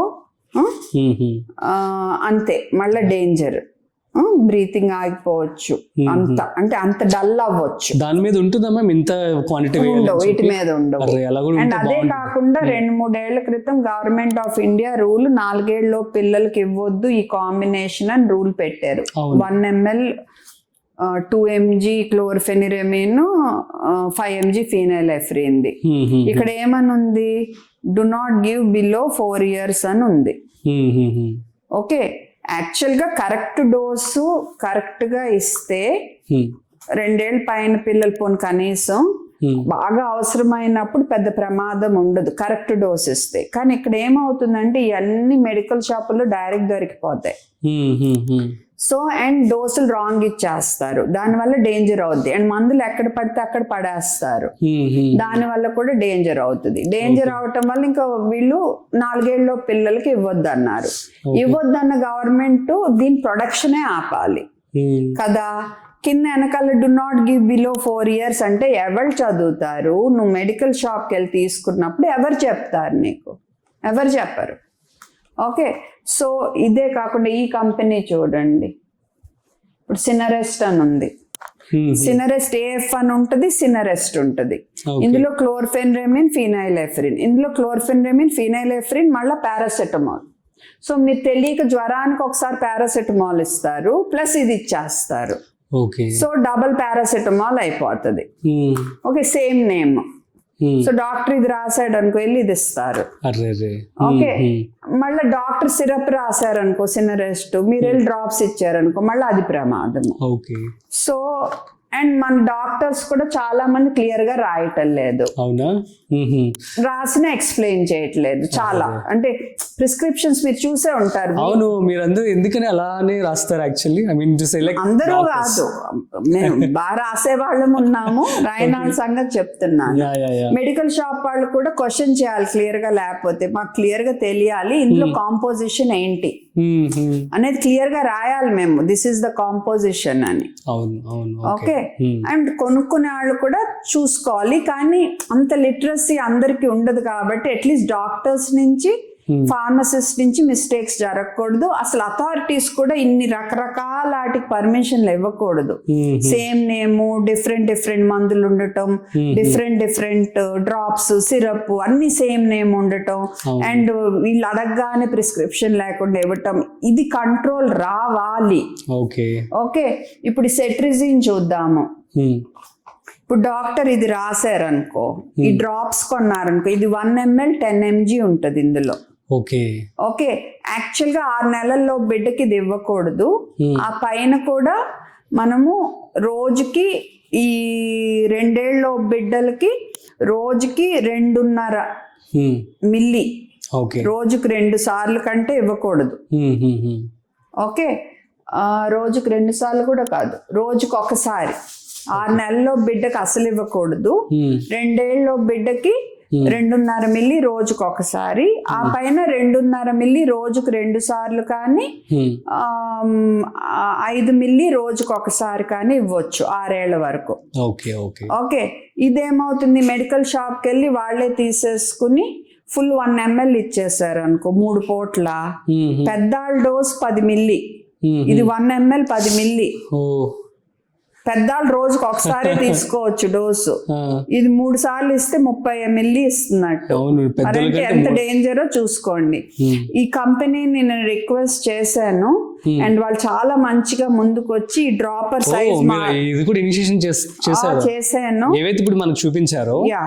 సో ఇది మారుస్తానన్నారు, డ్రాపర్ 1 ml తీసేసి హాఫ్ ది మారుస్తానని నాకు ప్రామిస్ చేశారు. సో 1 నెల 2 నెలల్లో ఆ మార్పు జరుగుద్ది. కంపెనీలు అంటే అలా ఉండాలి. అట్లీస్ట్ మనం వాళ్ళ దృష్టికి తీసుకెళ్ళినప్పుడు సరే ఇక్కడ ఈ మిస్టేక్ జరగచ్చు అంటే వాళ్ళు, ఇప్పుడు గవర్నమెంట్ అసలు ఫస్ట్ దీన్ని ఓవర్ ద కౌంటర్ అమ్మనివ్వకూడదు. మరి అది కంపెనీ చేతుల్లో లేదు, అది గవర్నమెంట్ చేతుల్లో ఉంది, అక్కడ ఫార్మసీ చేతుల్లో ఉంది, ఫార్మసిస్ట్ చేతుల్లో. సరే అందుకని వీళ్ళు ఏం చేశారంటే దీన్ని హాఫ్ డ్రాపర్ ని మారుస్తాము, అట్లీస్ట్ 1 ml ఇచ్చేయకుండా తక్కువ ఇస్తారు అన్నట్టు. ఓకే, సో అట్లీస్ట్ కనీసం ఆ ORSL వాళ్ళు, can you, Johnson PT limited company వాళ్ళు ఆ మాత్రం ఎథిక్స్ చూపించుంటే ఈ పాటికి రీబ్రాండింగ్ అంత ఘోరంగా చేసేవాళ్ళు కాదు. పూర్తిగా మార్చి రీబ్రాండింగ్ చేస్తే ఏ గొడవ నేను వదిలేసేదాన్ని. ఓకే, ఇప్పుడు ఈ సాల్విన్ కోల్డ్ అంతే, క్లోర్ఫెన్రెమిన్, ఫినైలెఫ్రిన్ డ్రాప్స్ ఉంటాయి, సిరప్ ఉంటాయి సేమ్. ఓకే, మ్యాక్స్ట్రాలో లాగా. ఇప్పుడు ఈ చూడండి 3 ఆల్కాఫ్ జూనియర్, ఆస్కోరిల్ డి, చెరికాఫ్, ఇందులో కూడా క్లోర్ఫెన్రమిన్, ఫినాలెఫ్రిన్ ఉండటమే కాకుండా డెక్స్ట్రోమిథార్ఫన్ అని ఉంటుంది. ఇది 4 ఏళ్ళలో పిల్లల్లోకి ఇవ్వకూడదు. ఓకే. ఎందుకంటే ఇది కూడా కాఫ్ ను అదింపెట్టడమే కాకుండా ఎస్పెషలీ ఓవర్ డోస్ అయితే దీని వల్ల కూడా బిడ్డలు కోమాలోకి అది వెళ్ళొచ్చు. అవునా, కోమాలోకి వెళ్ళొచ్చు. ఈ మ్యాక్స్ట్రాల్, సినరెస్ట్, సాల్విన్ కోల్డ్ లో ఉన్న ఫినైలెఫ్రిన్ వీటిల్లో ఉన్న ఫినైలెఫ్రిన్ వల్లేమో హార్ట్ బీట్ పెరగటం, బీపీ పెరగటం ఇలాంటి సమస్యలు తలెత్తొచ్చు. అందుకే ఓవర్ డోసులు అండ్ మళ్ళీ ఇది ఇస్తారు, దగ్గుకని ఇది ఇస్తారు, మళ్ళా ఇది ఇస్తారు. సో రెండిట్లోనూ క్లోర్ఫెన్రమిన్, ఫినాలెఫ్రిన్ ఉంటాయి. సో డబుల్ అయిపోతాయి. సో ఇలా చాలా ఎందుకు డబుల్ రాస్తారు మరి అలాంటప్పుడు? డాక్టర్సే రాయకూడదు? వీళ్ళు రాయక్కర్లా, ఎమ్మటే తగ్గిపోవాలి. కోల్డ్ తగ్గలేదు, కాఫ్ వచ్చింది, అసలు కోల్డ్ తగ్గింది, కాఫ్ వచ్చింది, మళ్ళీ ఇంకోటి వెళ్ళి తీసుకుంటారు. అండ్ ఇప్పుడు ఇది ఉన్నాయి ఆస్కారిల్ ఎల్ఎస్, లీవోసాల్బ్యూటమాల్ ఉంటది, ఆస్తాకైండ్ పి, టెర్బ్యూటలిన్ ఉంటది, కుఫ్రిల్ ఎల్ఎస్, లీవోసాల్బ్యూటమాల్ ఉంటుంది. ఇవన్నీ ఏంటంటే గాలి పీల్చుకునే రంధ్రాలని మూసుకుపోతే ఓపెన్ చేసే మెడిసిన్స్. అవి ఎప్పుడు మూసుకుపోతాయి? బాగా వైరల్ తీవ్రత ఉన్నప్పుడు ఒక్కొక్కసారి అలా అవ్వచ్చు, లేదా ఆస్మా లక్షణాలు ఉన్న వాళ్ళకి. అసలు ఇప్పుడు ఈ ఉన్న టానిక్సే గవర్నమెంట్ ఇప్పుడు అలౌ చేయకూడదు. ఎందుకంటే వీటి సైడ్ ఎఫెక్ట్స్ హార్ట్ రేట్ ఇవి పెరగటము, పొటాషియం లో అవటం ఉంటాయి. అండ్ మనకి ఇవి నిజంగా గాలి పీల్చుకునే రంధ్రాలు మూసుకుపోతే మనకు బెటర్ మెథడ్స్ ఉన్నాయి ఇప్పుడు, నెబులైజేషన్స్ అని, పఫ్స్ అని. సో టానిక్స్ లో అసలు ఇవి ఉండటమే ఇప్పుడు కరెక్ట్ కాదు. ఓకే. సో ఇవన్నీ చాలా చాలా ఉంది చెప్పాలంటే, నేను ఇంకా ఇలా చెప్తానే పోగలను. సో ఊరికే మందులు ఇవ్వద్దు. ఓకే. చాలా అవసరమైనప్పుడు ఇవ్వండి, ఓర్పుగా ఉండండి. ఒక్కోసారి బిడ్డ కొంచెం జ్వరము దగ్గున్నా కొంచెం ఓర్పుగా ఉండండి. ఆయాసము, మరీ పాలు తాగట్లేదు, మరీ అసలు మంచినీళ్ళు కూడా అలా ఉన్నప్పుడు డెఫినెట్ గా చూపించుకోండి. సూపర్. సో పిల్లలకు టీకాలు ఎంత ముఖ్యం? చాలా ముఖ్యము. ఇప్పుడు మన దేశంలో పోలియో లేదంటే టీకాల వల్లే కదా. ఇప్పుడు బంగ్లాదేశ్ లో 100 మంది పిల్లలు మీజిల్స్ వల్ల చచ్చిపోయారు. ఇన్నేళ్ళు అమెరికాలో మీజిల్స్ లేవు, ఇప్పుడు మీజిల్స్ వస్తున్నాయి. మరి ఎంఎంఆర్ ఇంపార్టెంట్ టీకా. చాలా మంది అబద్ధాలు చెప్పి జనాన్ని మోసం చేసి టీకాల వల్ల ఆటిజం అని ఇదని భయపెట్టి భయభ్రాంతులకు గురి చేస్తున్నారు. దాని మీద కూడా సొమ్ము చేసుకుంటున్నారు. ఏం చేస్తాం, ఏం చేయలేము. ఓకే. సో మీరు మీ లైఫ్ లో చూసిన ఒక బ్యాడ్ పేషెంట్ కావచ్చు, ఒక కేసు గురించి చెప్తారా? బ్యాడ్ అనలేను, బట్ చాలా ఇప్పటికీ నాకు మీ మనసుని కదిలించేది మంచి గోల్డ్లను ఉంటాయి. మంచి చెప్పాలంటే చాలా ఉంటాయి, బట్ ఇప్పటికీ I haven't got a closure. అంటే ఏంటంటే ఇప్పటికీ నాకు ఆ బాధ అలా ఉండిపోయింది. అవునా? సో ఈ బిడ్డ నేను పనిచేసే హాస్పిటల్లో చంటి బిడ్డ. నేను డైరెక్ట్గా ఎప్పుడు చూడలేదు, ఆ టీం వాళ్ళే చూస్తూ ఉండేవారు, నియోనేటాలజిస్ట్ వీళ్ళంతా. తనకి వాళ్ళు ఏంటంటే ఇన్సూరెన్స్ ఇష్యూ ఏదో ఉండి తొందరగా ఐసీయూ నుంచి రూమ్కి షిఫ్ట్ చేయమని అడిగితే షిఫ్ట్ చేశారు. అది చేయకుండా ఉండాల్సింది, అది ఫస్ట్ మిస్టేక్. ఎందుకంటే ఎన్ఐసిలో ఉన్నంత ఇన్ఫెక్షన్ కంట్రోల్ బయట ఉండకపోవచ్చు. రెండోది ఆ బిడ్డకి చాలా సివియర్ ఇన్ఫెక్షన్ డెవలప్ అయింది అండ్ ఆ బిడ్డ సర్వైవ్ అవ్వలేదు. సో అది షిఫ్ట్ చేయకుండా ఉండాల్సింది, లేదా ఒక రోజు ముందే ఇంకా స్ట్రాంగ్ యాంటీబయాటిక్స్ స్టార్ట్ చేయాల్సిందేమో మన టీం వాళ్ళు. ఒకసారి బిడ్డ పోయాక మన వెనక్కి తేలేం కదా. సో ఆ యొక్క భయం, అదే రిగ్రెట్ ఉండిపోయింది అలాగే. అది ఇంకెప్పటికీ పోదు కదా. నా ఆత్మ సాక్షిని అది ఎప్పుడు క్వశ్చన్ చేస్తానే ఉంటది. అయ్యో. అలాంటిది ఇంకోటి మెయిన్ ఇదే అని చెప్పొచ్చు. ఓకే అండ్ హ్యాపీయెస్ట్ ఏదైనా చెప్తారా? ఒక బోల్డ్ అండి ప్రతి పేషెంట్ హ్యాపీ అంటారు. ఇప్పుడు నేను బిగినింగ్ హైదరాబాద్ వచ్చినప్పుడు ఒక చైల్డ్ని మొత్తం ముక్కు నుంచి మోషన్ వెళ్ళే చోట నుంచి యూరిన్ బ్లడ్ డెంగ్యూ అరే ఓకే అండ్ చాలా బాగా బయటికి తీసుకొచ్చా ఆ బాబుని. అదొకటి నాకు చాలా హ్యాపీ. అండ్ ఈ నేను ఫస్ట్ ఎయిడ్ సిపిఆర్ బాగా చేస్తా కదా ట్రైనింగ్. అవును, వీడియోస్ కూడా పెడుతూ ఉంటారు. నా ఫ్రెండ్ వాళ్ళు ఒకసారి అమెరికా షిఫ్ట్ అయ్యారు. వాళ్ళ హస్బెండ్ బ్రీతింగ్ ఆగిపోతే ఆమె సిపిఆర్ ఇచ్చి కాపాడింది. తర్వాత నాకు మెసేజ్ పెట్టారు, నాకు బిడ్డకి వాళ్ళ తండ్రి ఉన్నాడంటే నీ వల్లే అని. అదొకటి చాలా హ్యాపీ సాటిస్ఫాక్షన్. అండ్ మీరు రిగ్రెట్ అన్నారు కదా, ఇంకొక పాప వాళ్ళకి బాగా ఇమ్యూనిటీ ఇష్యూ ఒకటి ఉండింది. సో మన కింద అడ్మిట్ అయింది, కానీ మనం ఇచ్చిన యాంటీబయాటిక్స్ పని చేయలేదు. సో ఇప్పుడైతే ఇమ్యునాలజీ అనే ఫీల్డ్ చాలా బాగా అభివృద్ధి చెందింది. స్టెమ్ సెల్ ట్రాన్స్ప్లాంట్స్ అవి ఇవి. ఆ టైంలో ఉండుంటే ఆ బిడ్డ బతికేదేమో అదొకటి ఎప్పుడు నన్ను గుచ్చుతా ఉంటది. ఈ రెండు డెఫినెట్ గా ఇంకా I will never get a closure. అయ్యో ఓకే ఓకే సూపర్. ఎనీహౌ మీరు ఎంతో మందికి చాలా సేవ చేస్తూ ఉన్నారు, ఎంతో మందికి హెల్ప్ చేస్తూ ఉన్నారు. So that's okay. And super ma'am, మీతో మాట్లాడడం నాకు చాలా గర్వంగా ఉంది. ఎందుకంటే ఒక ధీర వనిత అనుకోవచ్చు. అండ్ యూనో మీరు చాలా గట్టిగా ఫైట్ కూడా చేయడం జరిగింది. అండ్ ఇంకా మీకు చాలా మంది కూడా మన యూత్ కావచ్చు, మేబీ మన ఆంధ్రప్రదేశ్ తెలుగు ప్రజలు కావచ్చు, అందరూ కూడా సపోర్ట్ చేయాలని చెప్పి మనస్ఫూర్తిగా కోరుకుంటూ ఉన్నాను. And you know thank you so much ma'am, it means a lot. Thank you. ఇందాక నేను చెప్పిన బేబీ చెప్పా కదా, అది ఒకసారి వాళ్ళ ఫాదర్ వచ్చి నా దగ్గర అన్నారు, నర్సు హ్యాండ్ క్లీనింగ్ సరిగ్గా చేసుకోవట్లేదు అన్నారు.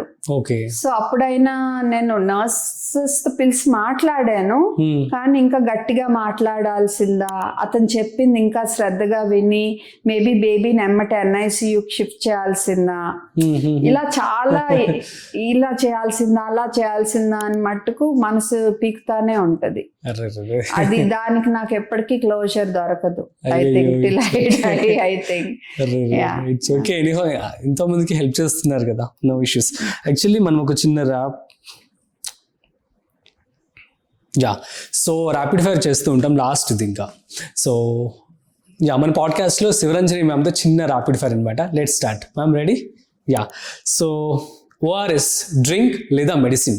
మెడిసిన్. ORSL సేఫ్ లేదా రిస్క్?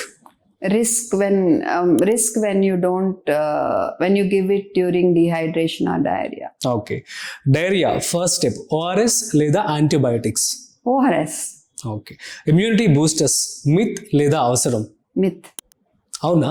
ఎస్. అంటే బూస్టర్స్ ఏం పనిచేయమంటారా? నో. ఆటోమేటిక్గా good food, good air, good hydration, good sleep. Screen time enemy లేదా ఓకే? రూల్స్ ప్రకారం వెళ్తే కరెక్ట్ గా అవసరమైనంతే వాడితే good, otherwise bad. Okay. Next force feeding right లేదా రాంగ్? ఆల్రెడీ చెప్పేసారు ఇందాక. Obviously wrong. ఓకే. గమ్మీస్ గురించి మాటల్లో హారబుల్. వ్యాక్సిన్ ఫియర్ లేదా ప్రొటెక్షన్? వ్యాక్సిన్స్ ఫియర్ లేదా ప్రొటెక్షన్? ఓవర్ ది కౌంటర్ మందులు సేఫ్ లేదా డేంజరస్? డేంజరస్. ఇప్పటి వరకు మీ లైఫ్ లో థ్యాంక్స్ చెప్పాలంటే ఒక ముగ్గురికి ఎవరికి చెప్తారు? మా అమ్మకి, మా నాన్నగారికి, ముగ్గురే అనేస్తేలా మా హస్బెండ్ కి, మా డాటర్ కి, మా మదర్ ఇన్ లా కి. Okay super. అండ్ మా టీచర్స్ కి, మా టీచర్స్ కి, మా వికాస్ విద్యానం స్కూల్ కి, రామకృష్ణ తాత గారికి, మా ఫ్యామిలీకి. ఎక్స్టెండెడ్ అండ్ ఫ్రెండ్స్ కి. వెరీ నైస్, చాలా బిగ్ ఆన్సర్ అనమాట. Yeah super mum, it means a lot. Nice talking to you. చాలా మంచిగా అనిపించింది ఈ పాడ్కాస్ట్ అయితే. నాకు చక్కగా ప్రశాంతంగా వింటూనే ఉన్నాను అనమాట. క్వశ్చన్ అయితే చక్కగా ఎక్స్ప్లెయిన్ చేస్తూ వచ్చారు. అండ్ దట్ ఈస్ చాలా అవసరం అందరికీ, అండ్ అందరికీ కూడా యూస్ఫుల్ అవుతుందని చెప్పి అనుకుంటున్నాను. ఇంతే స్ట్రాంగ్గా ఇలాగే ముందుకు వెళ్ళండి. ఆబ్వియస్లీ మీకు చాలా మంది సపోర్ట్ చేయడానికి ముందుకు వస్తారు. యా, సో గైస్ ఇది ఇవాళ exclusive podcast with doctor Sivaranjani ma'am. So చాలా ముచ్చటగా అనిపించింది పిల్లలకి హెల్త్ గురించి మాట్లాడడం మన ఛానల్లో. అండ్ మీ అందరికీ కూడా మంచి నాలెడ్జ్ అయితే వచ్చిందని చెప్పి అనుకుంటున్నాను. At the same time so తన మీద మళ్ళీ వాళ్ళు ఒక లీగల్ నోటీస్ పంపించడం జరిగింది, ఎందుకంటే ఇంత మంచిగా ఫైట్ చేస్తున్నారని చెప్పి. సో ఇది ఎంతవరకు కరెక్ట్ మీరే చెప్పండి కామెంట్స్ రూపంలో. అండ్ మ్యామ్ సంబంధించి ఏదో ఒకటి సైన్స్ సర్క్యులేట్ చేయడం జరుగుతుందంట. సో అది కూడా మీ దాకా వస్తే సో ప్లీజ్ డూ సైన్. అది మ్యామ్ లింక్డ్ఇన్లో కూడా అవైలబుల్గా ఉంటుంది. That's it. సో మరొక ఇంట్రెస్టింగ్ పాడ్కాస్ట్తో మళ్ళీ కలుద్దాం. అంతవరకు చూస్తూనే ఉండండి Rajiv Pasupuleti podcast YouTube channel. This is Rajiv signing of.